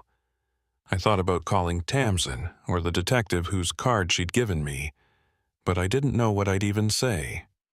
Someone knew I had the manifests. Someone knew I'd been to the building. And someone was watching me right now. I climbed out of the sleeper berth and checked the locks on the cab doors. Then I grabbed my flashlight and did a full inspection of the truck, checking the undercarriage, the cargo straps, the trailer. I didn't find anything out of the ordinary, but that didn't make me feel any better. I spent the rest of the night sitting in the cab with the lights off, watching the parking lot, waiting for something to happen. But nothing did. When dawn finally broke, I fired up the engine and continued north toward Astoria, my nerves frayed and my mind racing. I didn't know who'd sent that text. I didn't know how they'd gotten my number, But I knew one thing for certain. I was being hunted, and I had no idea how to escape. I made it to Astoria just before noon, my eyes burning from lack of sleep and my nerves stretched to the breaking point. The delivery went smoothly enough. I backed into the loading dock at the distribution center, verified the cargo with the receiving clerk, and watched as they unloaded the pallets one by one. Nobody said anything unusual. Nobody gave me strange looks. It was just another routine delivery, the kind I'd done 1,000 times before. But I couldn't shake the feeling that I was being watched.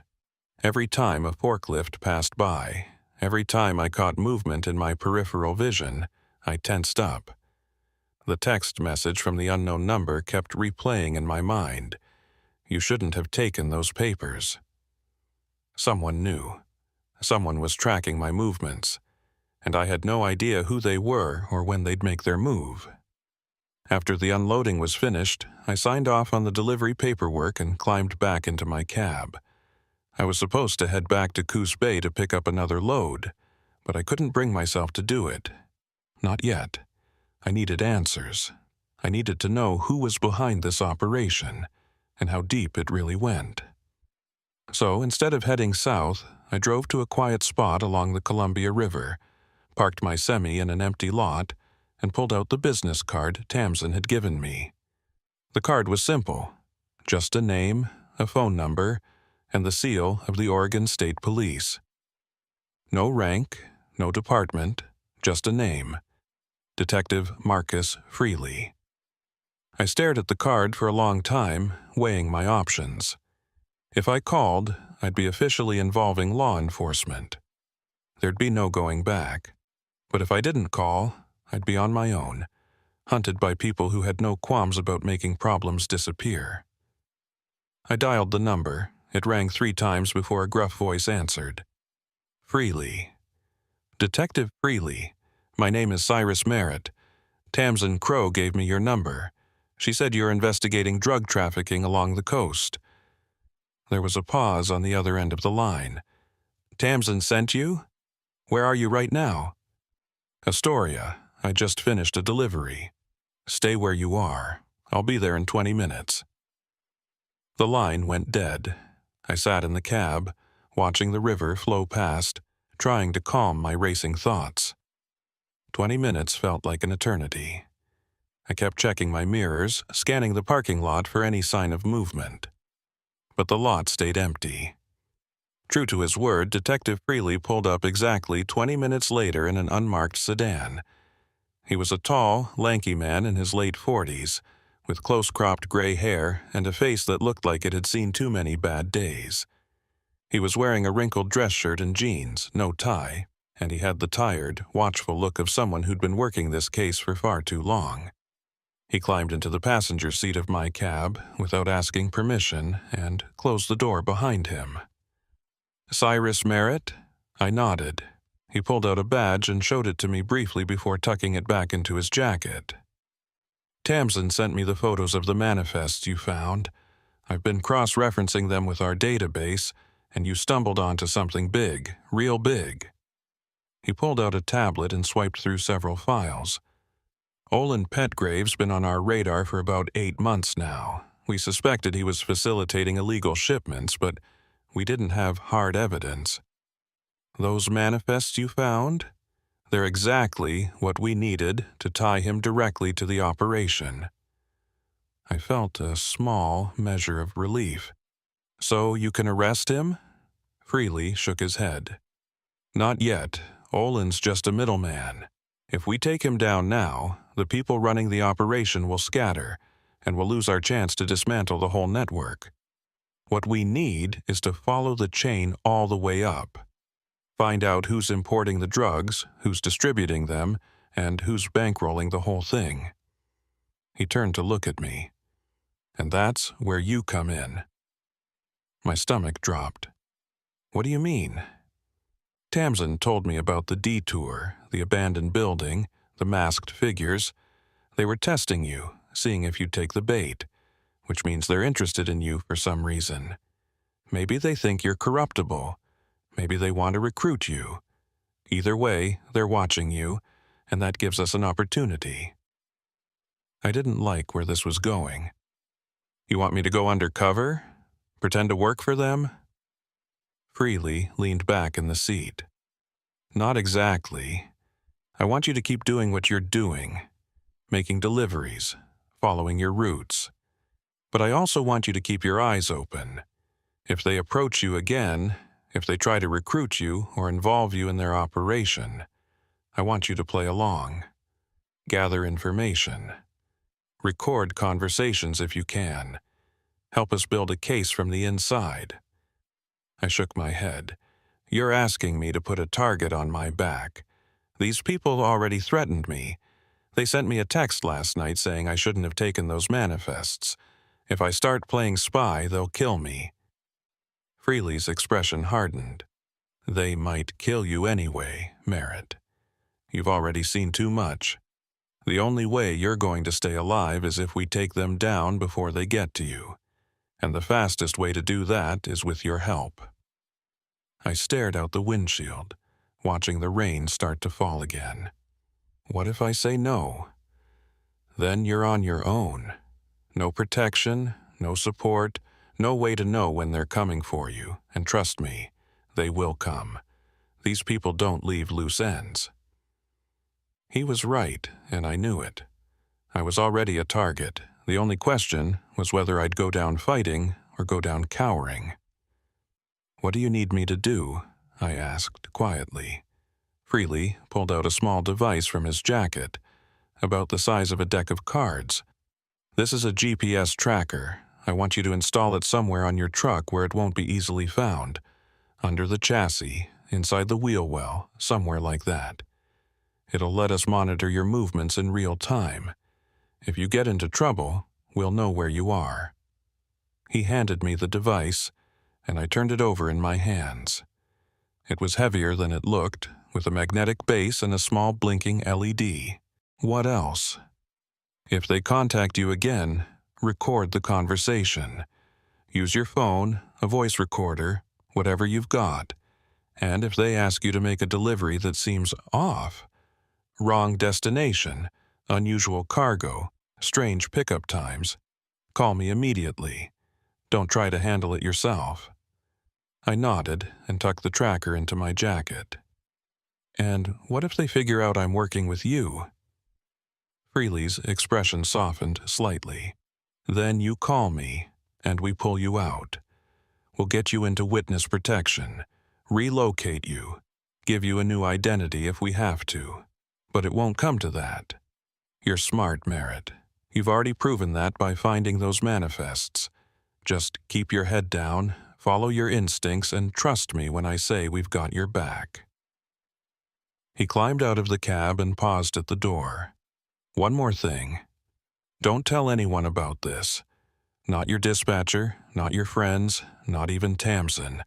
The fewer people who know you're working with us, the safer you'll be." He closed the door and walked back to his sedan, leaving me alone in the cab with the GPS tracker and a sinking feeling in my gut. I spent the next hour installing the tracker, crawling under my semi in the rain to find a secure spot inside the frame near the rear axle. It was cold, miserable work, and by the time I was finished, I was soaked to the bone and shivering. But the tracker was in place, hidden from view, blinking its steady green light. I climbed back into the cab and called my dispatcher, letting her know I was ready for my next assignment. She gave me a new pickup, another load of processed seafood, this time from a plant just south of Tillamook, bound for Seattle. I took the job and headed south, back down US 101, retracing the same route I'd driven just days before. The rain had let up slightly, but the wind was still howling, buffeting my semi as I navigated the curves and switchbacks. I kept checking my mirrors, looking for any sign that I was being followed, but the road behind me stayed empty. I reached the processing plant in Tillamook just after dark and backed into the loading bay. The crew was waiting, and they loaded the pallets quickly and efficiently. I verified the manifest, signed off on the cargo, and was back on the road within 30 minutes. Everything seemed normal. Too normal. I was halfway to Portland when my phone rang. Unknown number. I hesitated, then answered. Hello? There was silence on the other end for a few seconds. Then a voice, distorted and mechanical, like it was being run through a voice changer. Cyrus Merritt, we need to talk. My blood ran cold. Who is this? You know who this is. You've been asking questions, poking around where you don't belong, and now you've made yourself a problem. I tightened my grip on the wheel. I haven't done anything. I'm just a driver. The voice laughed, a harsh, grating sound. You took something that didn't belong to you, and you showed it to people you shouldn't have. That was a mistake. I don't know what you're talking about. I lied. Yes, you do. And here's what's going to happen. You're going to keep your mouth shut. You're going to forget everything you saw at that building. And you're going to stay out of our business. If you do that, we'll forget about you. If you don't... The voice trailed off, letting the threat hang in the air. If I don't, I asked, then we'll make sure you can't talk to anyone, ever again. The line went dead. I pulled over to the shoulder, my hands shaking so badly I could barely hold the phone. I sat there for a long moment, trying to calm my racing heart, trying to think. They knew I'd taken the manifests. They knew I'd shown them to someone, which meant they were either watching me or they had someone on the inside feeding them information. Either way, I was in serious danger. I pulled out my phone and dialed Detective Freely's number. He answered on the first ring. Merritt, what's wrong? I just got a call. Anonymous, voice distorted. They know I took the manifests and they threatened me. There was a pause on Freely's end. What exactly did they say? I repeated the conversation word for word. When I finished, Freely let out a long breath. Okay. Listen to me carefully. Do not deviate from your route. Do not stop anywhere except for fuel. Drive straight to Seattle, make your delivery, and then find a safe place to park. I'm going to send a unit to keep an eye on you until we figure out our next move. What if they come after me before then? I asked. Then you call 911. You don't try to handle it yourself, you understand? I nodded, even though he couldn't see me. Yeah, I understand. Good. Stay sharp, Merritt. We're going to get through this. He hung up, and I sat there in the darkness, listening to the hum of the engine and the patter of rain on the roof. I'd never felt more alone in my life. I pulled back onto the highway and continued north, my eyes constantly scanning the road ahead and behind. Every set of headlights that appeared in my mirrors made my heart race. Every car that passed me felt like a potential threat. I was a wreck by the time I reached the outskirts of Portland, my nerves frayed and my mind exhausted from constant vigilance. That's when I noticed the car. It was a dark SUV, staying about 3 car lengths behind me, matching my speed exactly. I'd first seen it about 20 miles back, and it hadn't deviated from my tail since. I tried changing lanes. The SUV changed lanes too. I sped up. The SUV sped up. I slowed down. The SUV slowed down. They were following me. And they weren't even trying to hide it. I grabbed my phone and called Freely again. There's a car tailing me. Dark SUV. Been on me for the past 20 miles. Can you see the license plate? I checked my mirror. Too dark, and they're hanging back just far enough that I can't make it out. Okay, keep driving. I'm going to route a state patrol unit to your location. They'll intercept the SUV and see what's going on. Just stay calm and keep moving. I hung up and focused on the road, my knuckles white on the wheel. The SUV stayed behind me, a constant, menacing presence. Minutes ticked by, feeling like hours. Then, finally, I saw flashing blue and red lights in my rearview mirror. A state patrol car was coming up fast, closing the distance between me and the SUV. The patrol car pulled in behind the SUV, lights blazing, and the SUV immediately veered off onto an exit ramp, disappearing into the night. The patrol car followed, and within seconds, both vehicles were gone. I let out a shaky breath and kept driving. My phone rang a few minutes later. It was Freely. We lost them. The SUV took a series of side roads and disappeared before our unit could catch up. But we got a partial plate. We're running it now. What does that mean? I asked. It means whoever's following you is professional. They know how to avoid detection, which tells me this isn't some small-time operation. These people have resources, training, and connections. You need to be even more careful from here on out. I reached Seattle around midnight and made my delivery without incident. After I'd unloaded and signed off on the paperwork, I found a quiet truck stop on the outskirts of the city and parked in a well-lit spot near the entrance. I locked the doors, climbed into the sleeper berth, and tried to get some rest. But sleep wouldn't come. Every sound outside the cab made me jump. Every passing car made me reach for my phone. I was living in a constant state of fear, and I didn't know how much longer I could keep it up. Around 3 a.m, I heard a knock on the cab door. I bolted upright, heart hammering, and grabbed the hunting knife I'd stashed under the seat. "Who is it?" I called out. "It's me, Tamsin." I peered through the window and saw her standing outside, her EMT jacket soaked from the rain. I unlocked the door and let her in. She climbed into the cab, dripping water onto the floor, and sat down in the passenger seat. "What are you doing here?" I asked. Freely told me what happened, the phone call, the SUV. "I wanted to check on you." I set the knife down and leaned back against the seat. "I'm fine, just on edge." Tamsin studied me for a moment, her expression concerned. "You're not fine, Cyrus. You're terrified, and you have every right to be. These people are dangerous. Then why are you helping Freely? Why are you risking your life for this?" She looked out the window, watching the rain streak down the glass. "Because I've seen what these drugs do to people. I've responded to overdoses, watched people die in the back of my ambulance, held the hands of parents who lost their kids to fentanyl. And I couldn't just stand by and do nothing.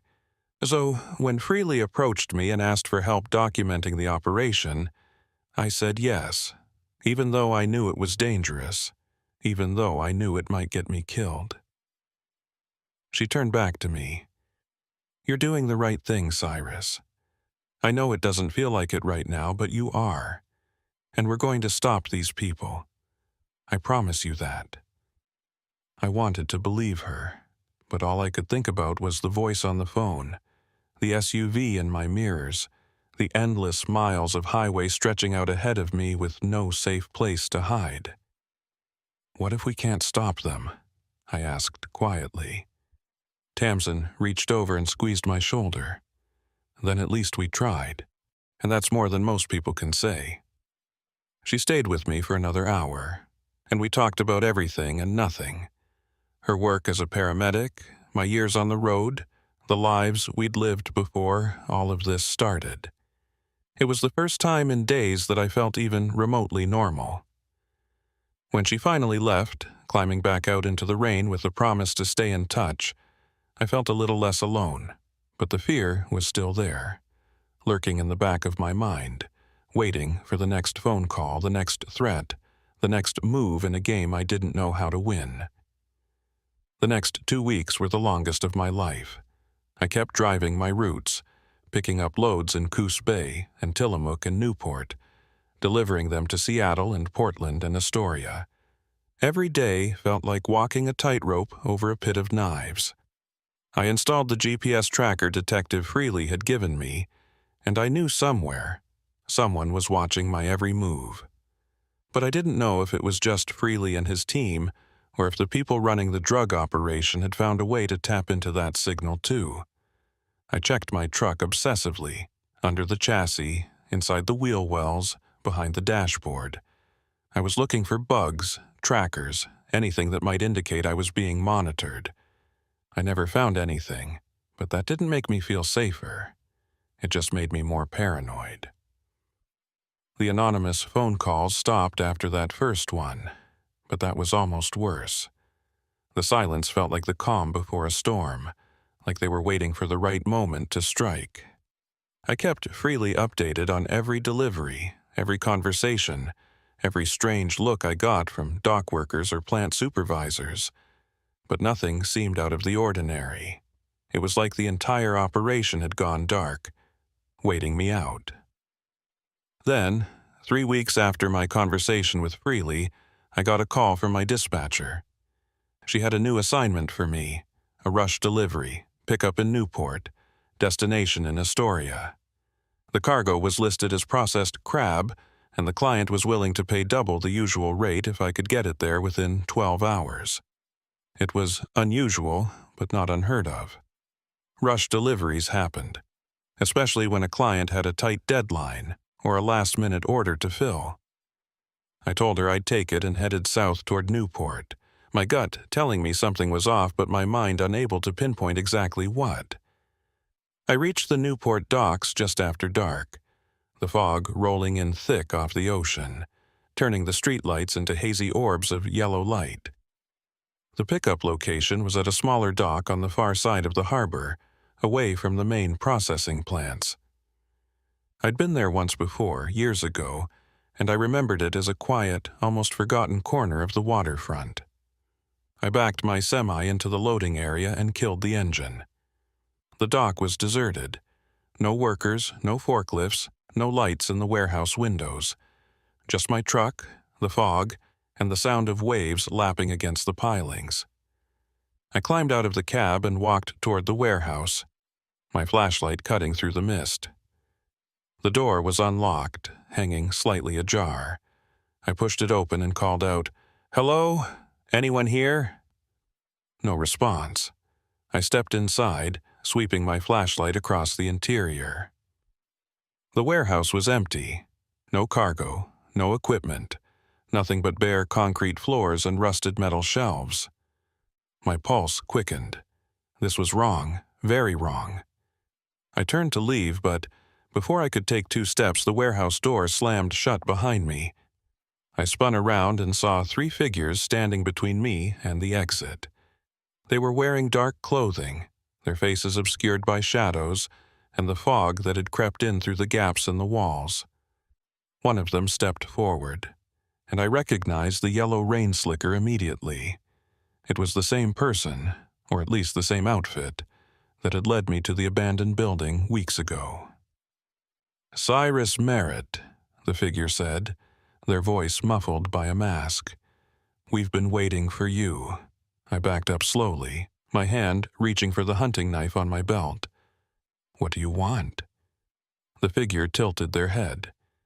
"You've been causing problems, asking questions, talking to people you shouldn't be talking to. We gave you a chance to walk away, but you didn't take it. So now, we need to make sure you understand the consequences." One of the other figures moved to the side, and I saw they were holding something. A metal pipe, maybe, or a crowbar. My heart was hammering so hard I could barely think. "I haven't told anyone anything," I lied. "I took your advice. I stayed out of it." The figure in the yellow slicker laughed. "You're a terrible liar, Merritt. We know you met with the state police. We know you gave them the manifests. We know you've been working with them." My blood ran cold. They knew. They knew everything. Which meant someone on the inside, someone close to Freely, or maybe even Freely himself, had leaked the information. Or maybe they'd been tracking me all along, listening to my phone calls, monitoring my movements. "So, what now?" I asked, trying to keep my voice steady. "You kill me? Dump my body in the ocean?" The figure stepped closer. That would be the easy solution, but we're not here to kill you, Merritt. We're here to give you one last chance, a chance to prove you're smart enough to survive.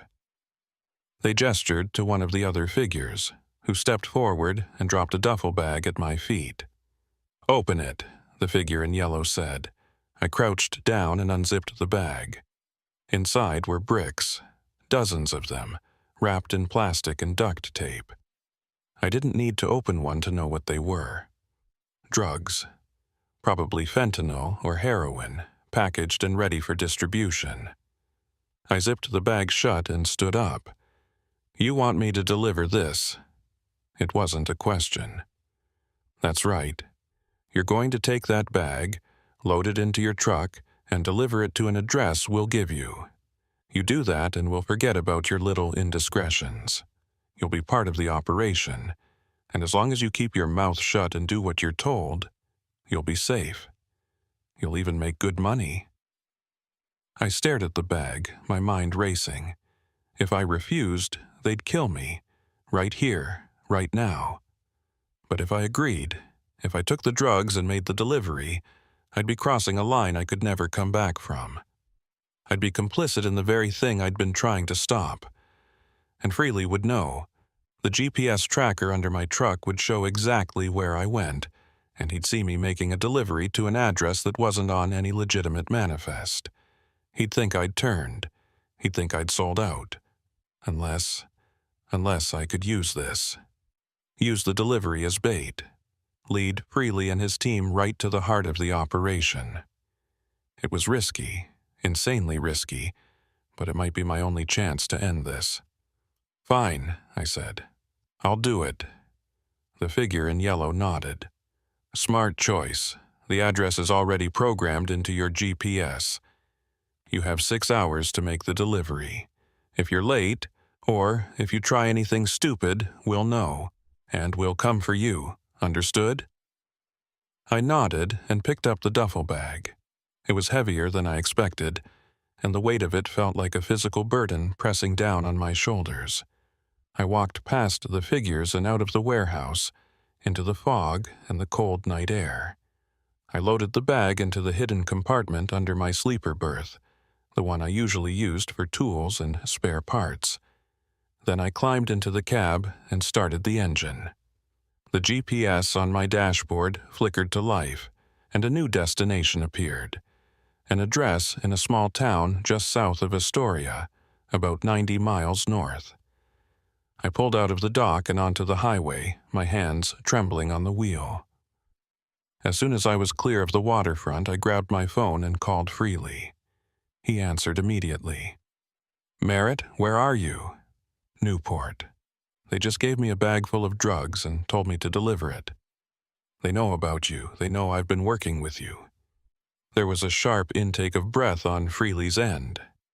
"Are you compromised? Are they listening to this call?" "I don't think so, but I can't be sure." "Okay, listen. Do not make that delivery. Pull over right now, and I'll send a unit to pick you up. We'll get you into protective custody." I shook my head, even though he couldn't see me. "No, I'm going to make the delivery. I'm going to lead you right to them."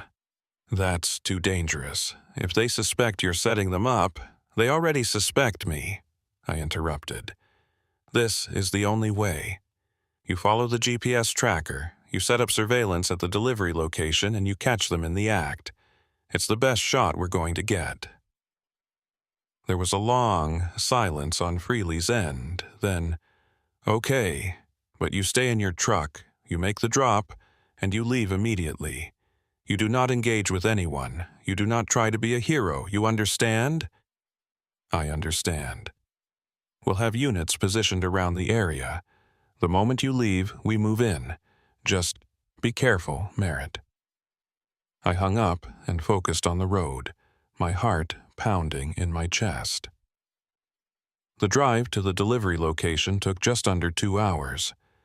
The address led me to a cluster of industrial buildings on the outskirts of a small coastal town, the kind of place that had probably thrived in the fishing boom decades ago, but now felt abandoned and forgotten. I pulled into the lot and parked near a corrugated metal warehouse. The lot was empty except for a single black van parked near the loading dock. I grabbed the duffel bag from the sleeper berth and climbed out of the cab. The fog was even thicker here, rolling in off the ocean in dense waves that swallowed everything beyond 20 feet. I walked toward the van, my boots crunching on gravel. The back doors swung open as I approached, and a man stepped out. He was tall and broad-shouldered, wearing a heavy coat and gloves. His face was partially obscured by a scarf, but I could see his eyes, cold, calculating, watching my every move. "You're late," he said. I held up the duffel bag. Traffic was bad. He took the bag from me and unzipped it, inspecting the contents. After a moment, he nodded. "Good. You did well, Merritt. Welcome to the team." I forced myself to nod. "So, what now?" The man zipped the bag shut and tossed it into the van. "Now you go back to your normal runs. We'll contact you when we need you again. And remember, keep your mouth shut. You're part of this now. If you talk, you die. Simple as that." I turned and walked back to my truck, every step feeling like it took an eternity. I climbed into the cab, started the engine, and pulled out of the lot, forcing myself to drive slowly, to act like everything was normal. As soon as I was a mile down the road, I heard sirens in the distance. I checked my rearview mirror and saw flashing blue and red lights converging on the warehouse. Freely had made his move. I kept driving, my hand shaking, my mind numb. I didn't know if the raid had been successful, if they'd caught everyone involved, or if some of them had escaped. I didn't know if Olin Petgrave had been arrested, or if the people higher up the chain were still out there. All I knew was that I'd done my part. I'd led them to the delivery location, and now it was out of my hands. I drove back to Coos Bay in a daze, barely registering the miles ticking by. When I finally pulled into my usual truck stop, I parked in a far corner of the lot, killed the engine, and just sat there, staring at nothing. My phone rang about an hour later. It was Freely. "We got them," he said. "The raid was a success. We arrested 4 people at the warehouse, including the guy you handed the bag to. We also seized over 200 pounds of fentanyl and heroin. This is huge, Merritt. You did it." I should have felt relieved, triumphant even, but all I felt was exhausted. "What about Olin?" I asked. "We arrested him this morning. He's being charged with conspiracy to distribute controlled substances, among other things. He's looking at 20 years minimum." "And the people higher up?" "The ones running the operation." Freely hesitated. "We're still working on that. Some of the suspects we arrested are cooperating, giving us names and locations, but it's going to take time to dismantle the entire network. These things always do." I closed my eyes. "So it's not over." "Not yet, but we dealt them a major blow, and that's because of you." I didn't respond.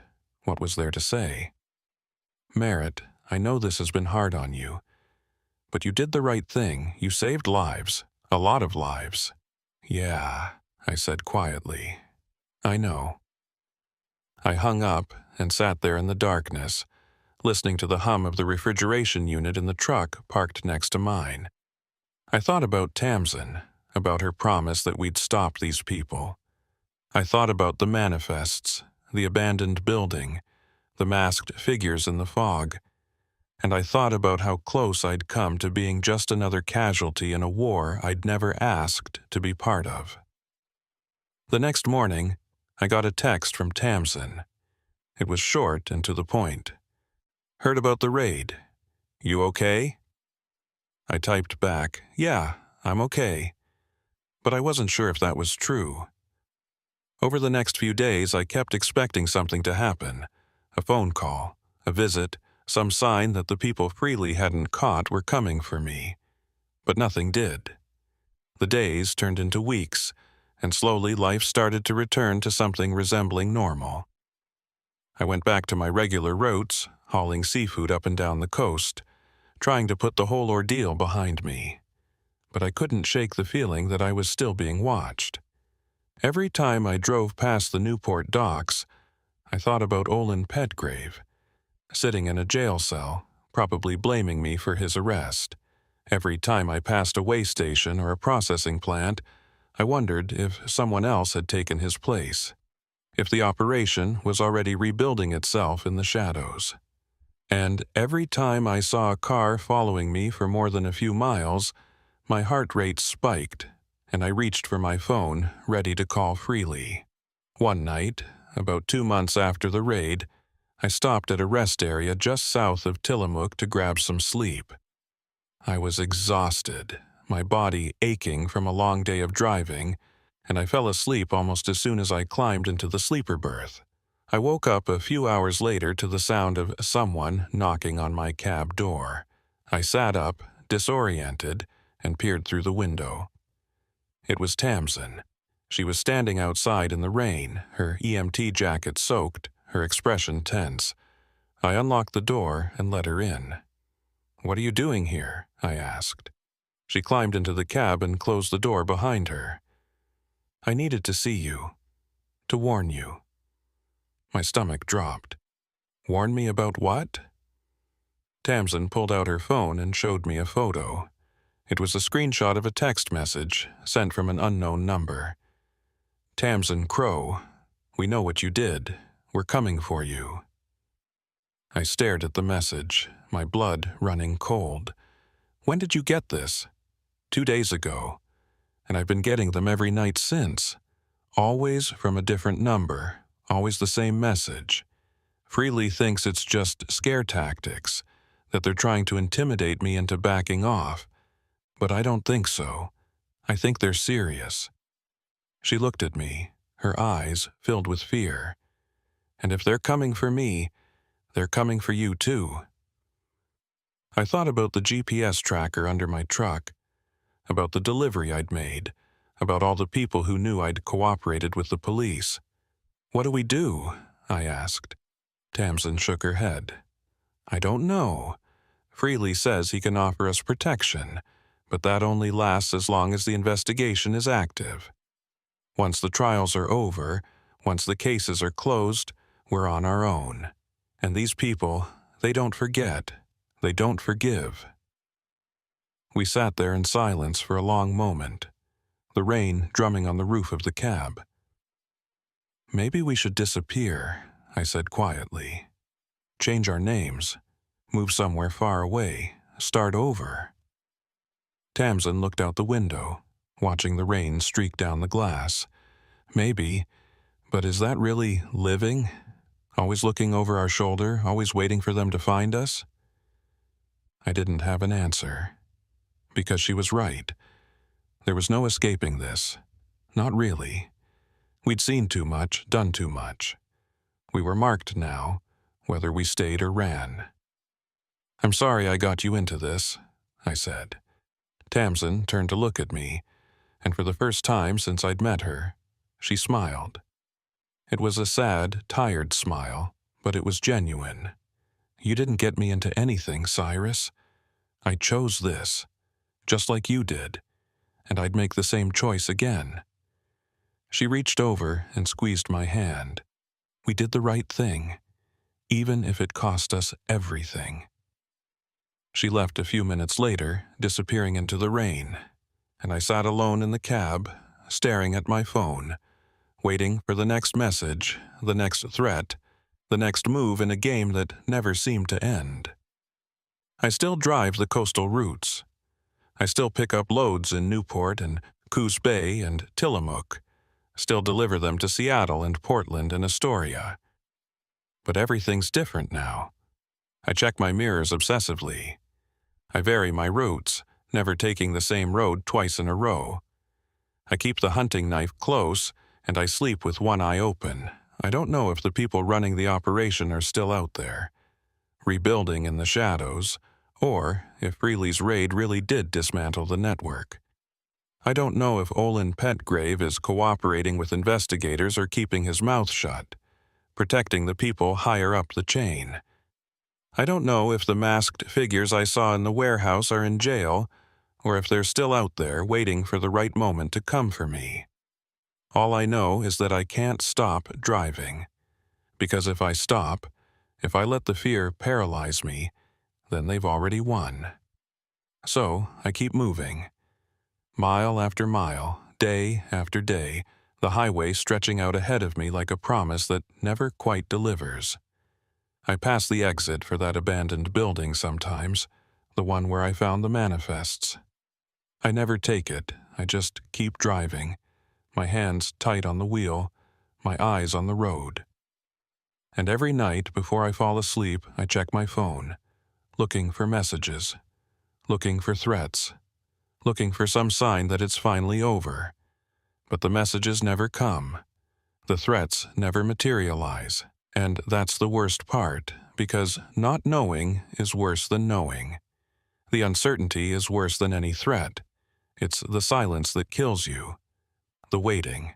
The constant gnawing fear that one day you'll turn a corner, or stop at a rest area, or open your cab door, and they'll be there. Waiting. I got one more text from Tamsin about 3 weeks ago. It was short. Still here, still fighting. Don't give up. I typed back, I won't. But I don't know if that's true. Because every day feels like a battle, and I'm not sure how much longer I can keep fighting. The coast is beautiful, especially in the early morning when the fog lifts and the sun breaks through the clouds, painting the ocean in shades of gold and silver. But I don't see the beauty anymore. I only see the shadows, the places where someone could be hiding, the roads that lead to nowhere, the trucks that follow me for just a few miles too long. I'm still driving, but I don't know for how much longer, because sooner or later the road runs out, and when it does, I'll have to face whatever's waiting for me at the end. I just hope I'm ready when that day comes, but deep down, I know I won't be, because you're never ready for the things that haunt you in the dark. You just learn to live with them, until you can't anymore. My name is Orson Whitlock, and I've been hauling freight through the Idaho Panhandle for going on 12 years now. Most people don't think much about Idaho when they picture trucking routes. They think of the interstates, the flat corridors that cut through the heartland, the easy miles where you can set the cruise control and let your mind wander. But up here in the Panhandle, trucking is a different animal altogether. US 95 runs north to south through some of the most unforgiving terrain in the Pacific Northwest, dense forests, steep mountain passes, stretches of highway where cell service disappears for 30 miles at a stretch. In winter, the road becomes a gauntlet of black ice and whiteout conditions. In summer, the heat can warp the asphalt and turn your cab into an oven. And year-round, you're dealing with wildlife, rock slides, and weather systems that can change in the span of 15 minutes. I've seen it all. I've chained up in blizzards so thick I couldn't see my own hood. I've navigated around elk carcasses the size of small cars. I've white-knuckled my way down grades so steep that my brakes started smoking, and I had to pull over to let them cool. The Panhandle doesn't forgive mistakes, and it doesn't care how experienced you think you are. You respect the road, or the road will kill you. What happened to me last February taught me that the road isn't always the most dangerous thing out here. Sometimes, the real threat comes from the people who are supposed to help you. It was a Tuesday night, late enough that most of the world had gone to bed, but early enough that I still had hours of driving ahead of me. I was hauling a load of agricultural equipment from Lewiston up to Bonner's Ferry, a run I'd done maybe 50 times before. The weather forecast had called for light snow, nothing unusual for February in northern Idaho. But as I climbed into the higher elevations, the snow started coming down harder than expected. Fat, wet flakes that stuck to the windshield faster than my wipers could clear them. Visibility dropped to maybe 100 feet, and I slowed down to 35 miles per hour, hazards flashing, gripping the wheel tight. The highway was deserted. I hadn't seen another vehicle in over an hour, which wasn't uncommon for this stretch of US 95 late at night. Most of the traffic up here is local: ranchers, loggers, the occasional tourist who got lost trying to find Coeur d'Alene. Commercial trucks like mine were few and far between, especially in weather like this. I was about 40 miles south of Sandpoint when I came around a curve and saw something that made my heart skip a beat. There was a vehicle in the ditch on the right side of the road. It was a pickup truck, nose down in the snow, rear end jutting up at an awkward angle. The headlights were still on, cutting through the falling snow, and the driver's door was hanging open. I tapped my brakes and slowed to a crawl, scanning the area for any sign of the driver. Nothing. Just the truck, the snow, and the dark forest pressing in on both sides of the highway. I pulled over onto the shoulder about 50 feet past the wreck and killed my engine. For a moment, I just sat there, weighing my options. Common sense said to call 911 and keep driving. Let the professionals handle it. But I'd been on the receiving end of help more than once in my years on the road. Drivers who'd stop to give me a jump or a tow or just a thermos of hot coffee when I was stranded in the cold. Helping each other out was part of the code. You don't leave someone stranded if you can do something about it. I grabbed my flashlight and climbed out of the cab, pulling my coat tight against the wind.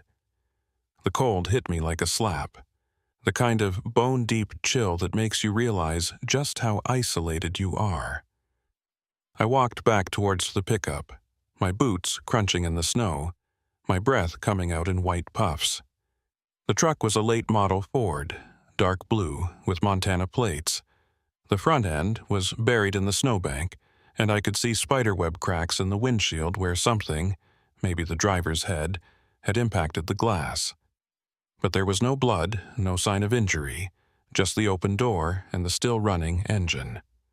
I called out, my voice swallowed by the wind. "Hello?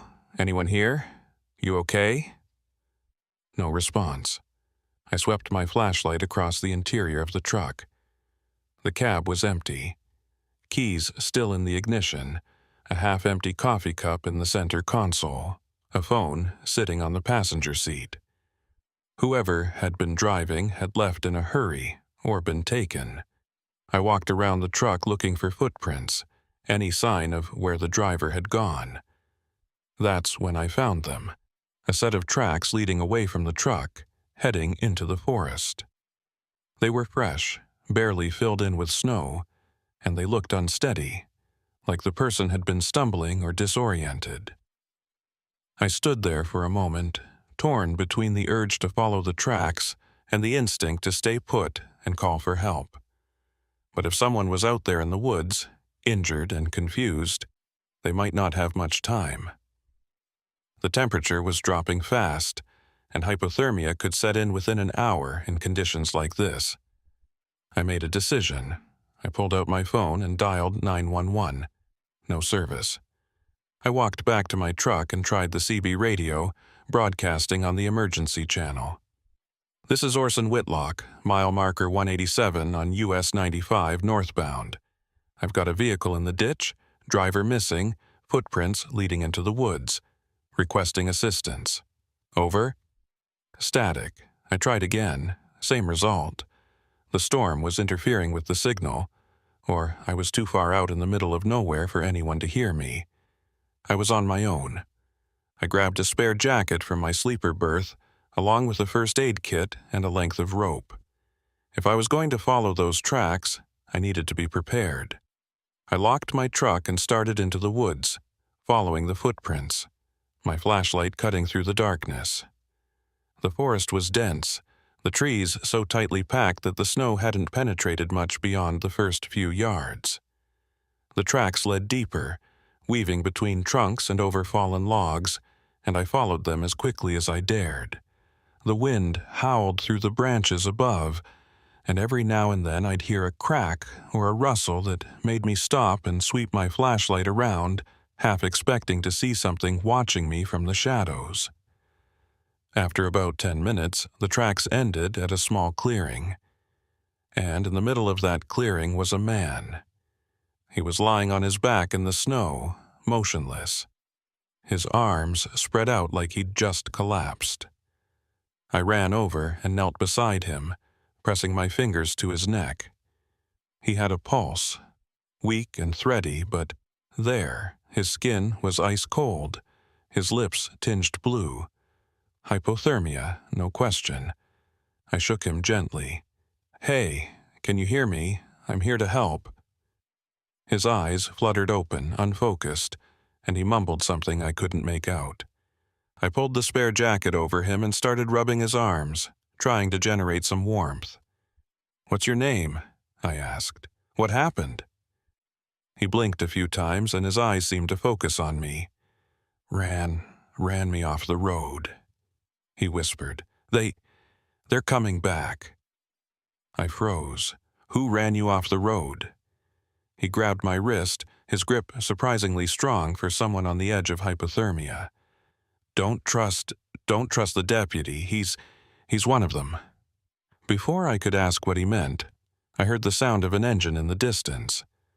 A vehicle, approaching from the direction of the highway. I looked back through the trees and saw headlights cutting through the snow. Someone had stopped at the wrecked truck. I turned back to the man. "Can you walk?" He shook his head weakly. "Too cold. Can't feel my legs." I cursed under my breath and looked around. The clearing was small, surrounded by dense forest. If I tried to carry him back to the highway, whoever had just arrived would see us. And if what this man was saying was true, if someone had deliberately run him off the road, then walking back into the open might be the last mistake I ever made. I made a split-second decision. I dragged the man behind a fallen log at the edge of the clearing, laying him down as gently as I could and covering him with the jacket. "Stay quiet," I whispered. "I'm going to check who that is. If it's safe, I'll come back for you." He nodded weakly, his eyes already starting to close again. I crept back through the trees, moving as quietly as I could, until I had a clear view of the highway. A county sheriff's cruiser was parked behind the wrecked pickup, its lights flashing red and blue. A man in uniform was standing beside the truck, shining a flashlight into the cab. He was tall and broad-shouldered, with a thick mustache and a no-nonsense demeanor. He looked official, professional, exactly like someone you'd trust in an emergency. But the man in the clearing had said not to trust the deputy, that he was one of them, whoever them was. I watched as the deputy walked around the truck, examining the scene. He pulled out his radio and said something I couldn't hear, then walked over to the edge of the road and looked into the woods, right where my footprints led. My heart sank. He'd see the tracks. He'd follow them. And if he was part of whatever had forced that man off the road, then I'd just led him straight to both of us. I needed to move, fast. I turned and ran back to the clearing, stumbling over roots and branches in my haste. The man was still where I'd left him, shivering violently now, his skin even paler than before. "The deputy's here," I said, crouching beside him. "He's going to follow my tracks. We need to move." The man's eyes widened. "No, not him. He'll kill us both." I didn't know if he was delirious or telling the truth, but I couldn't take the chance. I grabbed him under the arms and hauled him to his feet, slinging one of his arms over my shoulder. He was heavier than he looked, dead weight, his legs barely able to support him. We stumbled deeper into the woods, moving as fast as I could manage. The sound of my own labored breathing loud in my ears. Behind us, I heard a shout. The deputy had found the tracks. "Hello? Anyone out here? This is Deputy Hobart Keene with the County Sheriff's Office. If you need help, call out." I kept moving, half dragging the man through the snow, my legs burning with the effort. We pushed through a thicket of brush and emerged onto a narrow logging road, barely visible under the snow. I stopped to catch my breath, my lungs aching from the cold air. The man slumped against me, his head lolling. Where are we going?" he mumbled. "I don't know," I admitted. "Somewhere away from him." I heard footsteps crunching through the snow behind us, getting closer. The deputy was following our trail, and he was moving fast. I looked down the logging road, trying to decide which direction to go. Left led deeper into the forest, away from the highway. Right curved back toward the road, but at a different point. Either way, we were running out of time. I made a choice and turned left, hauling the man along with me. We stumbled down the logging road for maybe 200 yards before I saw it. A small cabin, tucked into the trees, its windows dark and its roof sagging under the weight of snow. It looked abandoned, but right now, abandoned was exactly what I needed. I dragged the man up onto the porch and tried the door. Locked. I stepped back and kicked it hard, just above the handle. The wood splintered and the door swung open.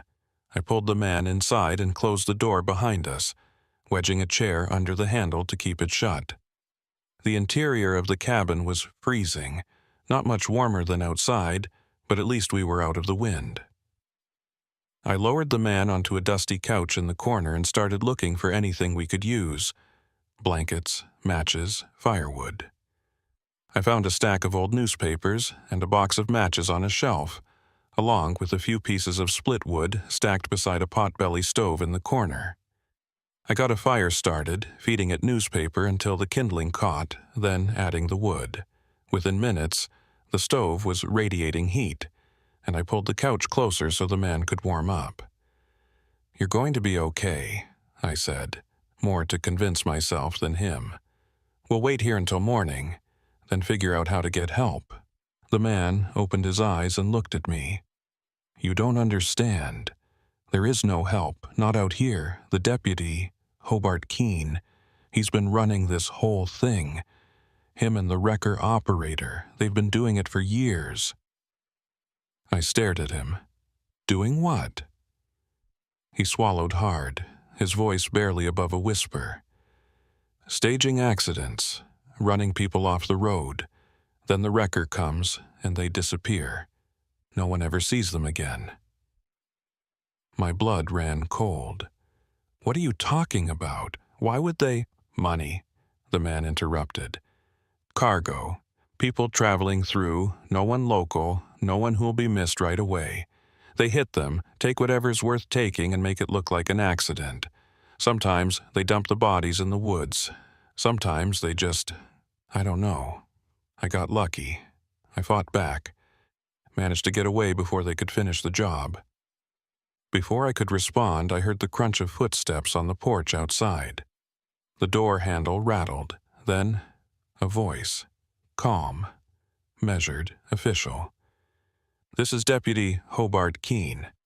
I know you're in there. Come out with your hands up. I'm here to help." I looked at the man on the couch. His face was pale, his eyes filled with terror. "Don't open it," he whispered. "Please. He'll kill us both."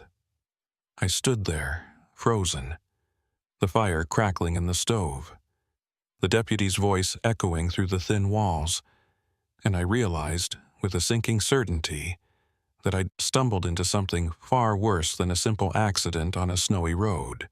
I'd walked straight into a trap, and now I had no idea how to get out. I stood in the middle of that freezing cabin, listening to Deputy Hobart Keene call out from the other side of the door, and every instinct in my body was screaming at me to answer him, to open the door, to trust the badge, to let the professional handle this. That's what you're supposed to do, right? See a police officer, cooperate, let them sort out the mess. But the man on the couch, bleeding, hypothermic, barely conscious, had been terrified when he'd heard Hobart's name. And the look in his eyes hadn't been the confusion of someone suffering from exposure. It had been recognition. Fear. The kind of fear that comes from knowing exactly what someone is capable of. I made a decision. I walked to the window on the far side of the cabin and peered out through a gap in the boards that had been nailed over it. I could just make out Hobart's cruiser parked at the end of the logging road, its lights still flashing. And standing beside it, illuminated by the headlights, was a second vehicle I hadn't noticed before. A tow truck. Big, heavy-duty, the kind used for pulling semis out of ditches, the kind operated by a wrecker service. My stomach turned. The man on the couch had mentioned a wrecker operator, said they were working together. Hobart called out again, his voice still calm but with an edge of impatience now. "I can see the smoke from your fire. I know you're in there. Just come out and talk to me. Let's get this sorted out before someone freezes to death." I walked back to the couch and crouched beside the injured man. "What's your name?" I whispered. He blinked slowly, struggling to focus. Russell Gaines." "Okay, Russell, I need you to tell me exactly what happened, fast." Russell swallowed and nodded weakly. "I was driving south from Bonner's Ferry, had a load of tools and equipment in the bed of my truck, middle of nowhere late at night, and this cruiser comes up behind me. Lights flashing. I pulled over, figured it was a traffic stop. Deputy gets out, walks up to my window, asks for my license and registration. I gave it to him. His breathing was labored, each word an effort. Then he asks me to step out of the vehicle. I do. And the next thing I know, he's got me face down in the snow, cuffing my hands behind my back. I'm asking him what's going on, and he doesn't say a word, just drags me to the back of his cruiser." Russell paused, his eyes distant. That's when the tow truck showed up. Big guy, probably 6'4", wearing coveralls. Didn't say his name, didn't have to. The deputy called him by name, Jedediah. They talked for a minute, low enough that I couldn't hear. Then, Jedediah hooked up my truck and started going through it. Took my tools, my equipment, anything worth selling. They were going to take me, too. I felt a chill that had nothing to do with the cold. "Take you where?" Russell shook his head. "I don't know, but I heard them talking. Something about the usual spot, something about no one comes out here anyway. I managed to get my hands free, the cuffs weren't on tight, and I ran. Made it maybe 100 yards before the deputy started shooting at me. That's when I lost control of my truck and ended up in the ditch. I kept running, figured if I could make it into the woods they'd lose me in the dark." He looked at me, his eyes pleading. "You gotta believe me. This isn't some misunderstanding. These guys are killers. And if you open that door, we're both dead." I believed him. I didn't want to, but I did. Because the alternative, that a county deputy and a wrecker operator were staging accidents and robbing travelers on a remote stretch of highway, was too horrifying to accept. But it made a sick kind of sense. This was the perfect hunting ground. US 95 through the Panhandle was isolated, sparsely populated, with long stretches where you could go an hour without seeing another car. Travelers passing through had no local connections, no one who'd immediately notice if they went missing. And a deputy with a badge and a cruiser, that was the perfect cover. Who questions a cop? I moved back to the window and looked out again. Hobart was still on the porch, but now he was joined by the second man, Jedediah, presumably. Even from a distance I could see he was massive, broad-shouldered and thick-armed, wearing grease-stained coveralls and a heavy jacket. He was holding something in his right hand. I couldn't make out what it was, but the way he held it, low and ready, made my skin crawl. Hobart knocked on the door again, harder this time. "Last chance.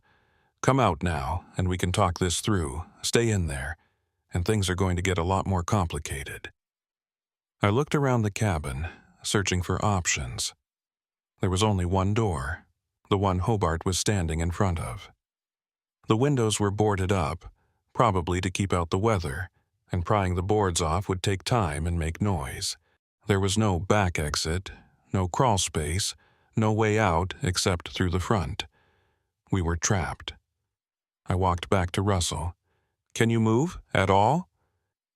He tried to sit up and winced, his face pale. "I don't know. Maybe, but not fast." I grabbed his arm and helped him to his feet. He swayed, nearly collapsing, but managed to stay upright. "We're going to have to make a run for it," I said. "Out to the back window. We'll pry the boards off, get into the woods, and lose them in the dark."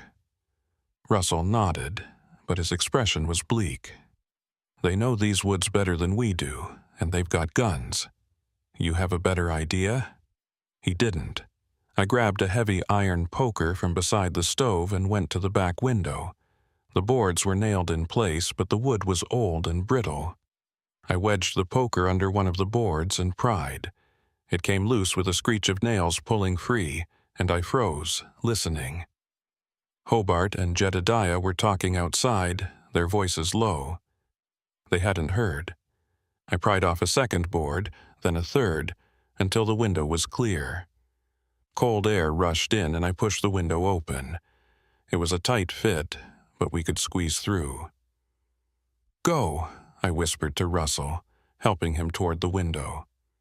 He climbed through awkwardly, his movements slow and uncoordinated, and dropped into the snow on the other side. I was about to follow when I heard the front door splinter. They were coming in. I didn't think, I just moved. I dove through the window, hit the snow hard, and scrambled to my feet. Russell was already moving, stumbling through the trees, and I grabbed his arm to steady him. Behind us, I heard shouting. Hobart's voice sharp and commanding. "They're running, out the back." We ran, or at least we tried to. Russell could barely stay on his feet, and I was half dragging him through the snow, my boots slipping on the uneven ground.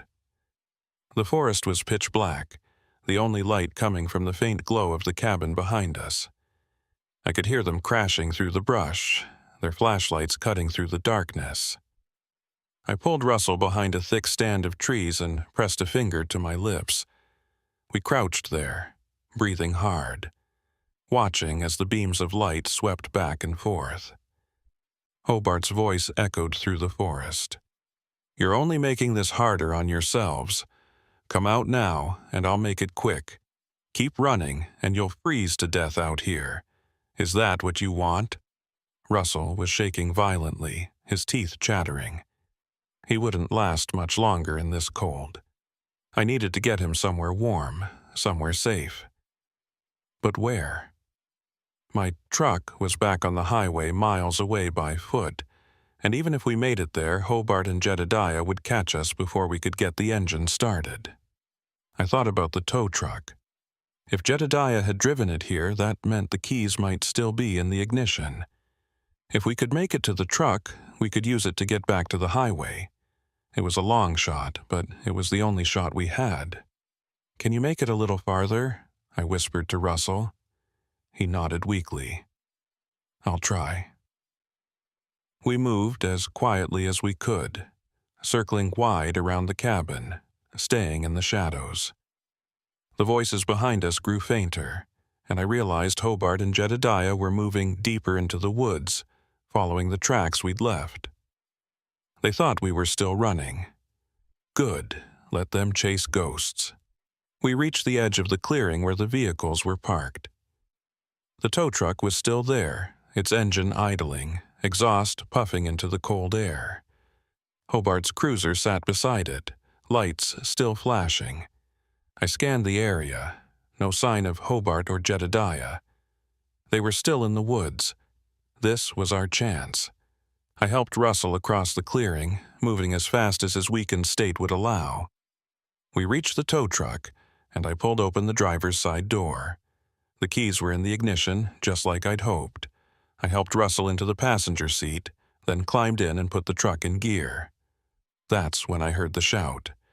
"Hey, stop!" I looked in the side mirror and saw Jedediah running toward us, his massive frame barreling across the snow. He was holding something now. I could see it clearly in the dome light of the truck. A tire iron. I slammed my foot on the gas, and the tow truck lurched forward. Jedediah reached the driver's side door and grabbed the handle, trying to wrench it open. I swerved hard to the left, and he lost his grip, stumbling back. I didn't slow down. I drove straight down the logging road, the truck bouncing and skidding on the uneven terrain, branches scraping against the sides. In the rearview mirror, I saw Jedediah running after us, then stopping, doubling over with his hands on his knees. He was fast, but he couldn't outrun a truck. Russell slumped in the passenger seat, his eyes half closed. Did we make it?" "Not yet," I said, gripping the wheel tight. "But we're getting there." The logging road merged with another, wider road, and I followed it until I saw the familiar outline of US 95 ahead. I pulled onto the highway and headed north, toward Sandpoint, toward civilization, toward help. My hands were shaking, adrenaline coursing through my veins. I glanced at Russell. "You still with me?" He nodded weakly. "Yeah.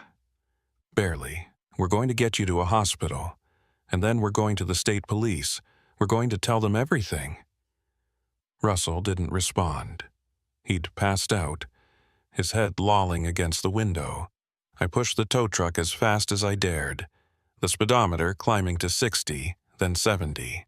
The snow was still falling, but the highway was clearer up here, the plows having made a pass earlier in the evening. I kept checking the mirrors, expecting to see Hobart's cruiser coming up behind me, lights flashing. But the road stayed empty. After about 20 minutes, I saw the lights of Sandpoint in the distance.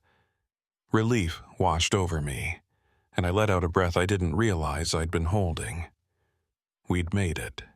We'd actually made it. I pulled into the parking lot of the county hospital and laid on the horn, not caring who I woke up. Within seconds, the emergency entrance doors flew open, and 2 nurses in scrubs came running out. I climbed out of the truck and pointed at Russell. "He's hypothermic, needs immediate attention." They didn't ask questions. They just got a gurney, loaded Russell onto it, and wheeled him inside. I followed, my legs weak and unsteady. One of the nurses stopped me. "Are you injured?" I shook my head.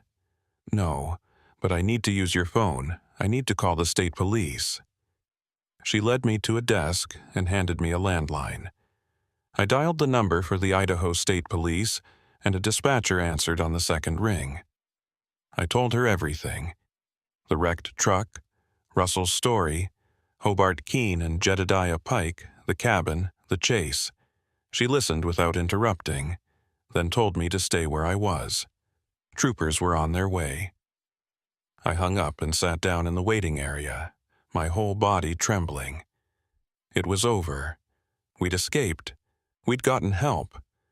But even as I tried to convince myself of that, a nagging doubt gnawed at the back of my mind. Hobart and Jedediah were still out there, and they knew I could identify them. They knew I'd seen their operation, their vehicles, their faces. As long as they were free, I wasn't safe. The state troopers arrived about 30 minutes later, 2 of them, both in their mid-30s and all business. They took my statement, recorded everything on a digital recorder, and asked me to describe Hobart and Jedediah in as much detail as I could. I told them about Hobart's cruiser, about the tow truck with Jedediah's name on the door, about the cabin and the logging road. They nodded, made notes, and thanked me for my cooperation. Then one of them said something that made my blood run cold. "We'll need to verify your story before we can proceed. County Deputy Hobart Keene has been with the sheriff's office for over 15 years. He's well respected in the community. If you're making false accusations—" "I'm not," I interrupted. "Russell Gaines will back me up. He's in there right now, being treated. Ask him." The trooper nodded. "We will. But until we have corroborating evidence, we can't just arrest a sitting deputy on your word alone. I'm sure you understand." I didn't understand, not really, but I was too exhausted to argue. They told me to stay in town, to find a motel and get some rest, and that they'd be in touch. Then they left, and I was alone again. I sat in the waiting area for another hour, staring at the wall, replaying everything in my mind. Finally, a doctor came out and told me Russell was stable. They were warming him up, treating him for exposure and minor injuries, but he was going to be okay. I asked if I could see him, and the doctor nodded. Russell was in a bed in the ICU, hooked up to monitors and IV lines. He looked better than he had in the cabin. His color was returning, and his breathing was steady. When he saw me, he managed a weak smile. "You saved my life." I shook my head. "You saved your own life. I just drove the truck." He laughed softly, then winced. "What happens now?" I called the state police, told them everything. They're investigating. Russell's expression darkened. "And what did they say about Hobart?" I hesitated. "They said they need to verify the story, that they can't arrest him without evidence." Russell closed his eyes. "Of course, the Brotherhood. Cops protecting cops, even when one of them's dirty. They'll figure it out," I said, trying to sound more confident than I felt. "They have to." Russell didn't respond. He just lay there, staring at the ceiling, and I could see the doubt in his eyes. The fear that maybe, just maybe, Hobart and Jedediah would get away with it. I stayed with Russell for a while longer, then left the hospital and checked into a motel on the edge of town. The room was small and dingy, but it had a lock on the door and a phone on the nightstand. I wedged a chair under the doorknob, just like I'd done at the cabin, and sat on the bed with my back against the headboard, staring at the door. I didn't sleep. Every sound in the hallway made me jump. Every set of headlights that passed by the window made me reach for my phone. I kept expecting Hobart or Jedediah to kick down the door, to finish what they'd started. But morning came, and nothing happened. I called the state police again, asking for an update. The trooper I spoke to was polite but non-committal. They were looking into it, he said, following up on leads. They'd let me know if they needed anything else from me. I hung up and stared at the phone, frustration boiling in my chest. I'd given them everything: names, descriptions, locations. What more did they need? I thought about calling my dispatcher, telling her I wouldn't be able to make my delivery to Bonner's Ferry. But I didn't, because part of me, maybe the stubborn part, maybe the stupid part, wanted to finish the job. I'd been hauling freight through the Panhandle for 12 years, and I wasn't going to let two crooked bastards scare me off my route. So I checked out of the motel, drove back to where I'd left my semi on the side of US 95, and climbed into the cab. The truck was right where I'd left it, untouched, covered in a fresh layer of snow. I fired up the engine and pulled back onto the highway, heading north toward Bonner's Ferry. And with every mile I drove, I kept checking my mirrors, waiting for the moment when Hobart Keene's cruiser would appear behind me, waiting for the trap to spring shut. I made it to Bonner's Ferry without incident, delivered my load, and tried to act like everything was normal. The crew at the receiving dock didn't ask why I was late, and I didn't volunteer the information. I just wanted to unload, sign the paperwork, and get back on the road. But normal felt like a lie. Every time a vehicle passed me on the highway, I tensed up. Every time I saw flashing lights in my mirrors, even if it was just a plow truck or a road crew, my heart rate spiked. I kept my CB radio tuned to the emergency channel, listening for chatter, for any sign that the state police had made arrests. Nothing. Just static and the occasional snippet of conversation between truckers comparing road conditions. 2 days after I'd escaped from that cabin, I got a call on my cell phone. Unknown number. I almost didn't answer, but something made me pick up. Orson Whitlock? The voice was unfamiliar, male, businesslike. "Yeah, who's this?" "My name's Garrett. I'm an investigator with the Idaho State Police. We need to talk about your statement regarding Deputy Hobart Keene." I pulled over at the next rest area and killed the engine. "What about it?" "We've completed our preliminary investigation. We interviewed Russell Gaines, examined the scene, and reviewed Deputy Keene's service record. Based on the evidence, we're moving forward with charges." Relief flooded through me. "You're arresting him?" "Not yet. We need more evidence to make the charges stick. But we've placed him on administrative leave pending further investigation. And we've issued a warrant to search his property in the wrecker service operated by Jedediah Pike." I let out a breath. "So, you believe us?" There was a pause on the other end. "Let's just say the evidence is compelling. We found Russell Gaines' truck where you said it would be. We found the cabin. We found tire tracks matching Pike's tow truck. And when we ran Keene's financials, we found some irregularities, cash deposits that don't match his salary, purchases that suggest a secondary income stream. It's not a slam dunk, but it's enough to keep digging." "What about Pike?" I asked. "We haven't been able to locate him. His wrecker service has been shut down, and his residence appears to be abandoned. We think he got spooked and ran." My stomach tightened. "So he's still out there?" "For now. But we've issued a BOLO. Be on the lookout. Every agency in the region has his description and vehicle information. He won't get far." I thanked the investigator and hung up, but the relief I'd felt moments earlier had already started to fade. Jedediah Pike was still out there, somewhere, and he knew what I looked like. He knew my truck. He knew my route. I thought about taking some time off, laying low until the investigation wrapped up, but I couldn't afford to. I had bills to pay, a mortgage, a life that required me to keep working. So I kept driving. I took a load from Bonner's Ferry down to Coeur d'Alene, then another from Coeur d'Alene to Lewiston. I varied my routes where I could, avoided stopping in isolated areas, and made sure to park in well-lit, populated truck stops at night. I was careful, but careful only gets you so far when someone's hunting you. It was 3 days later when I saw the tow truck. I was southbound on US 95, about 30 miles north of Moscow, hauling a load of lumber. Traffic was light, just me and a few other vehicles scattered along the highway. I'd been driving for about 6 hours, my mind half on the road and half on the podcast I was listening to, when I glanced in my side mirror and saw it. A tow truck. Big, heavy-duty, the same model as the one Jedediah had been driving.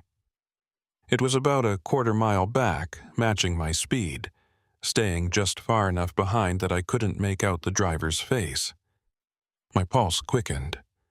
I told myself it was a coincidence. Tow trucks were common on this highway, especially in winter when accidents happened regularly. There was no reason to assume it was Jedediah. But the truck didn't pass me. It didn't fall back. It just stayed there, a constant presence in my mirrors. I tried speeding up. The tow truck sped up. I tried slowing down. The tow truck slowed down. My hands tightened on the wheel. This wasn't a coincidence. I grabbed my phone and dialed the investigator's number. It went to voicemail. I cursed and hung up, then dialed 911. The dispatcher answered, and I explained the situation as calmly as I could. "There's a tow truck following me on US 95 southbound near mile marker 320.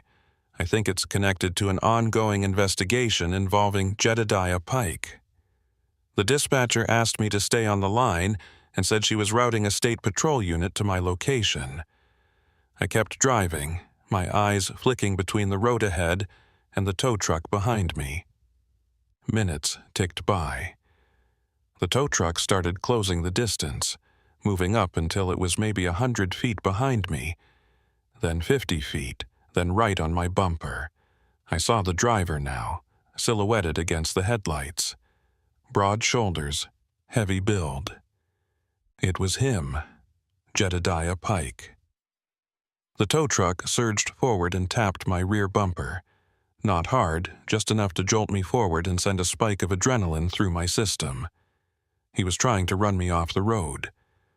I floored the accelerator and my semi lurched forward, the engine roaring. But the tow truck kept pace, its heavy frame built for pulling disabled vehicles, more than capable of keeping up with a loaded semi. He tapped me again, harder this time, and I felt the back end of my trailer fishtail slightly. I fought to keep control, my knuckles white on the wheel. The dispatcher's voice crackled through my phone's speaker. "Mr. Whitlock, a unit is en route. ETA 5 minutes. Can you stay on the road?" "I'm trying," I said through gritted teeth. Jedediah pulled into the left lane and came up alongside me. I glanced over and saw him staring at me through his window, his face cold and expressionless. Then he swerved right, slamming the side of his truck into my trailer. Metal screeched, and I felt my semi lurch to the right, the tires skidding on the asphalt. I yanked the wheel left, trying to regain control, but Jedediah hit me again, harder this time. My trailer swung wide, and I felt the horrifying sensation of losing traction, the back end sliding out from under me. I was jackknifing. I hit the brakes, trying to straighten out, but it was too late. The trailer swung all the way around, and my semi slid sideways across both lanes of the highway. I braced for impact, certain I was about to roll. But somehow, miraculously, the truck came to a stop, blocking both lanes, the trailer at a 90-degree angle to the cab. I sat there, breathing hard, my heart hammering in my chest. The tow truck had stopped about 50 feet ahead, its brake lights glowing red in the dim afternoon light. The driver's door opened, and Jedediah Pike stepped out. He was holding a crowbar. I fumbled for my seatbelt, my hands shaking, and threw open the cab door. I didn't have a plan. I just knew I couldn't sit there and wait for him to reach me. I jumped down from the cab and ran toward the shoulder, toward the tree line.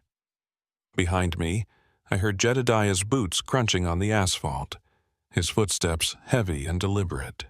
"You should have stayed out of it, Whitlock," he shouted. I didn't look back. I just kept running, my breath coming in ragged gasps, my legs pumping as hard as they could. I reached the tree line and plunged into the forest, branches whipping at my face, roots threatening to trip me with every step. I could hear him behind me, crashing through the brush, gaining on me. I veered left, then right, trying to lose him in the dense undergrowth, but he was faster than I expected, and he knew these woods. I burst into a small clearing and stopped, spinning around, searching for a way out. Jedediah emerged from the trees a moment later, the crowbar gripped in both hands. We stood there, maybe 20 feet apart, both of us breathing hard. "This is over, Pike," I said, trying to keep my voice steady. "The state police know everything. They're looking for you. You're done." He laughed, a harsh, bitter sound. "I'm done? You're the one who ruined everything. You and that idiot Russell. We had a good thing going, and you two had to stick your noses where they didn't belong." "You were killing people," I said. Jedediah shrugged. "Only the ones who didn't cooperate. Most of them just handed over their valuables and went on their way. But you had to play hero. And now I've got nothing. No business, no partner, no way out." He took a step forward, raising the crowbar. "So I figure, if I'm going down, I might as well take you with me." I backed up, looking for something, anything, I could use as a weapon. My hand closed around a fallen branch, thick and heavy. It wasn't much, but it was better than nothing. Jedediah charged. I swung the branch with everything I had, catching him across the shoulder. He grunted and stumbled, but didn't go down. He swung the crowbar and I ducked, feeling the wind as it passed over my head. We grappled, both of us fighting for control, slipping in the snow and mud. He was stronger than me, and he was winning. He shoved me backward and I tripped over a root, falling hard onto my back.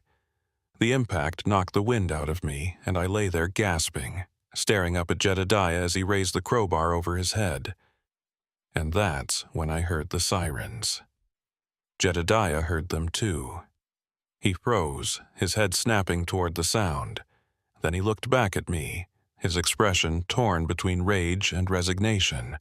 For a moment, I thought he was going to finish it anyway, to bring that crowbar down and damn the consequences. But instead, he dropped it and ran, disappearing into the trees. I lay there for a few more seconds, my chest heaving, then forced myself to sit up. My whole body ached, and my hands were bleeding from where I'd scraped them on the frozen ground. But I was alive. I heard voices calling my name, and I shouted back, "Here! I'm here!" 2 state troopers appeared in the clearing, weapons drawn, their eyes scanning for threats. When they saw me, one of them holstered his weapon and knelt beside me. "Are you injured?" I shook my head. "I'm okay. He ran. Jedediah Pike, he went that way." I pointed in the direction Jedediah had fled. The troopers radioed for backup and took off into the woods after him. Another trooper stayed with me, helping me to my feet and escorting me back to the highway. My semi was still blocking both lanes, and a patrol car was parked behind it, lights flashing. The trooper helped me into the back of the patrol car and handed me a bottle of water. "They'll find him," the trooper said. "He can't have gotten far." I nodded, but I wasn't so sure. Jedediah knew these woods. He'd been operating out here for years, and if anyone could disappear into the wilderness, it was him. But for now, I was safe, and that was enough. They found Jedediah 2 hours later, trying to hotwire a car in a rest area 10 miles south of where we'd fought. He didn't resist when they arrested him. Just stood there, hands behind his back, staring at the ground as they read him his rights. I watched from the patrol car as they loaded him into the back of a cruiser and drove away. And for the first time in days, I felt like I could breathe again. The investigator called me that evening to tell me the news. Hobart Keene had been arrested as well, charged with multiple counts of robbery, assault, and conspiracy. They'd found evidence at his property linking him to at least 6 other incidents over the past 3 years. Victims who'd been run off the road, robbed, and sometimes worse. Russell and I weren't the only ones. We'd just been the lucky ones, the ones who got away. The trial took 8 months.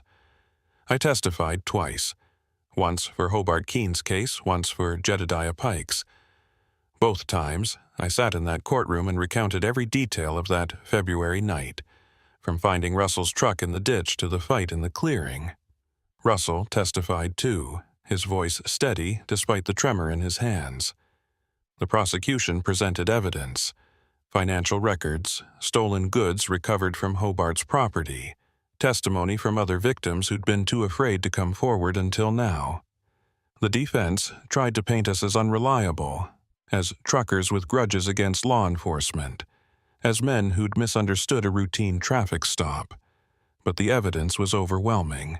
Hobart Keene was convicted on 12 counts, including robbery, assault, and abuse of authority. He got 25 years. Jedediah Pike was convicted on 14 counts. He got 30. I should have felt vindicated, relieved, safe, but I didn't. I went back to work a week after the verdicts came down. Same routes, same highways, same stretches of US 95 through the Panhandle that I'd been driving for over a decade. My dispatcher asked if I wanted to switch to a different region, maybe haul loads through Montana or eastern Washington instead. I told her no, I wasn't going to let what happened change the way I lived my life. But it did change. I can't drive through that section of highway anymore without thinking about it. Every time I pass mile marker 187, I see Russell's truck in the ditch.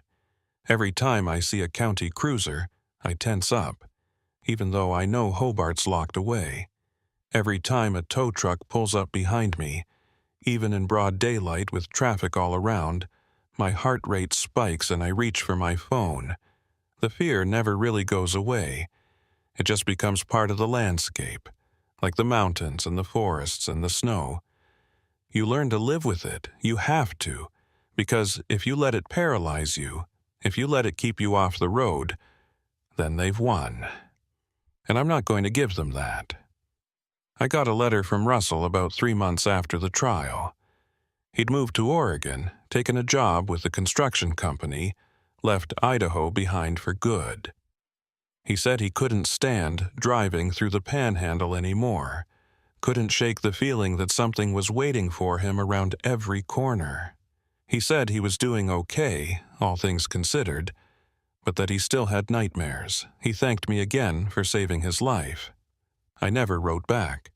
Not because I didn't care, but because I didn't know what to say.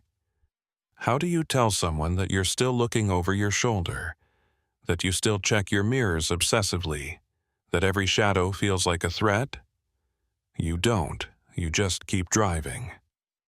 I heard through the grapevine that Hobart's appealing his conviction. His lawyers claiming procedural errors, insufficient evidence, coercion. It probably won't go anywhere, but the fact that he's trying, that he's still fighting, sits in the back of my mind like a splinter. What if he gets out? What if some technicality sets him free? What then? I try not to think about it. I focus on the road, on the loads, on the rhythm of the miles clicking past. I've started carrying a firearm now, something I swore I'd never do.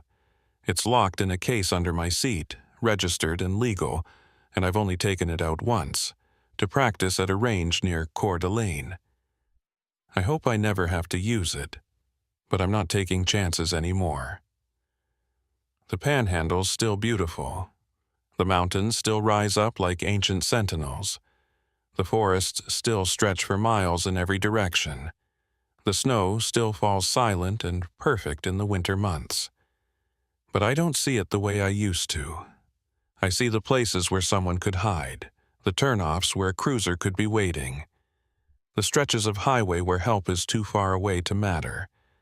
I keep driving because it's what I know, it's what I've always done. But every time I pull onto US 95, every time I head north toward Bonner's Ferry or south toward Lewiston, I feel it, that low-grade hum of anxiety, the awareness that something could go wrong at any moment, that the next set of headlights in my mirror could be someone with a badge and a plan, that the next breakdown could be the last one.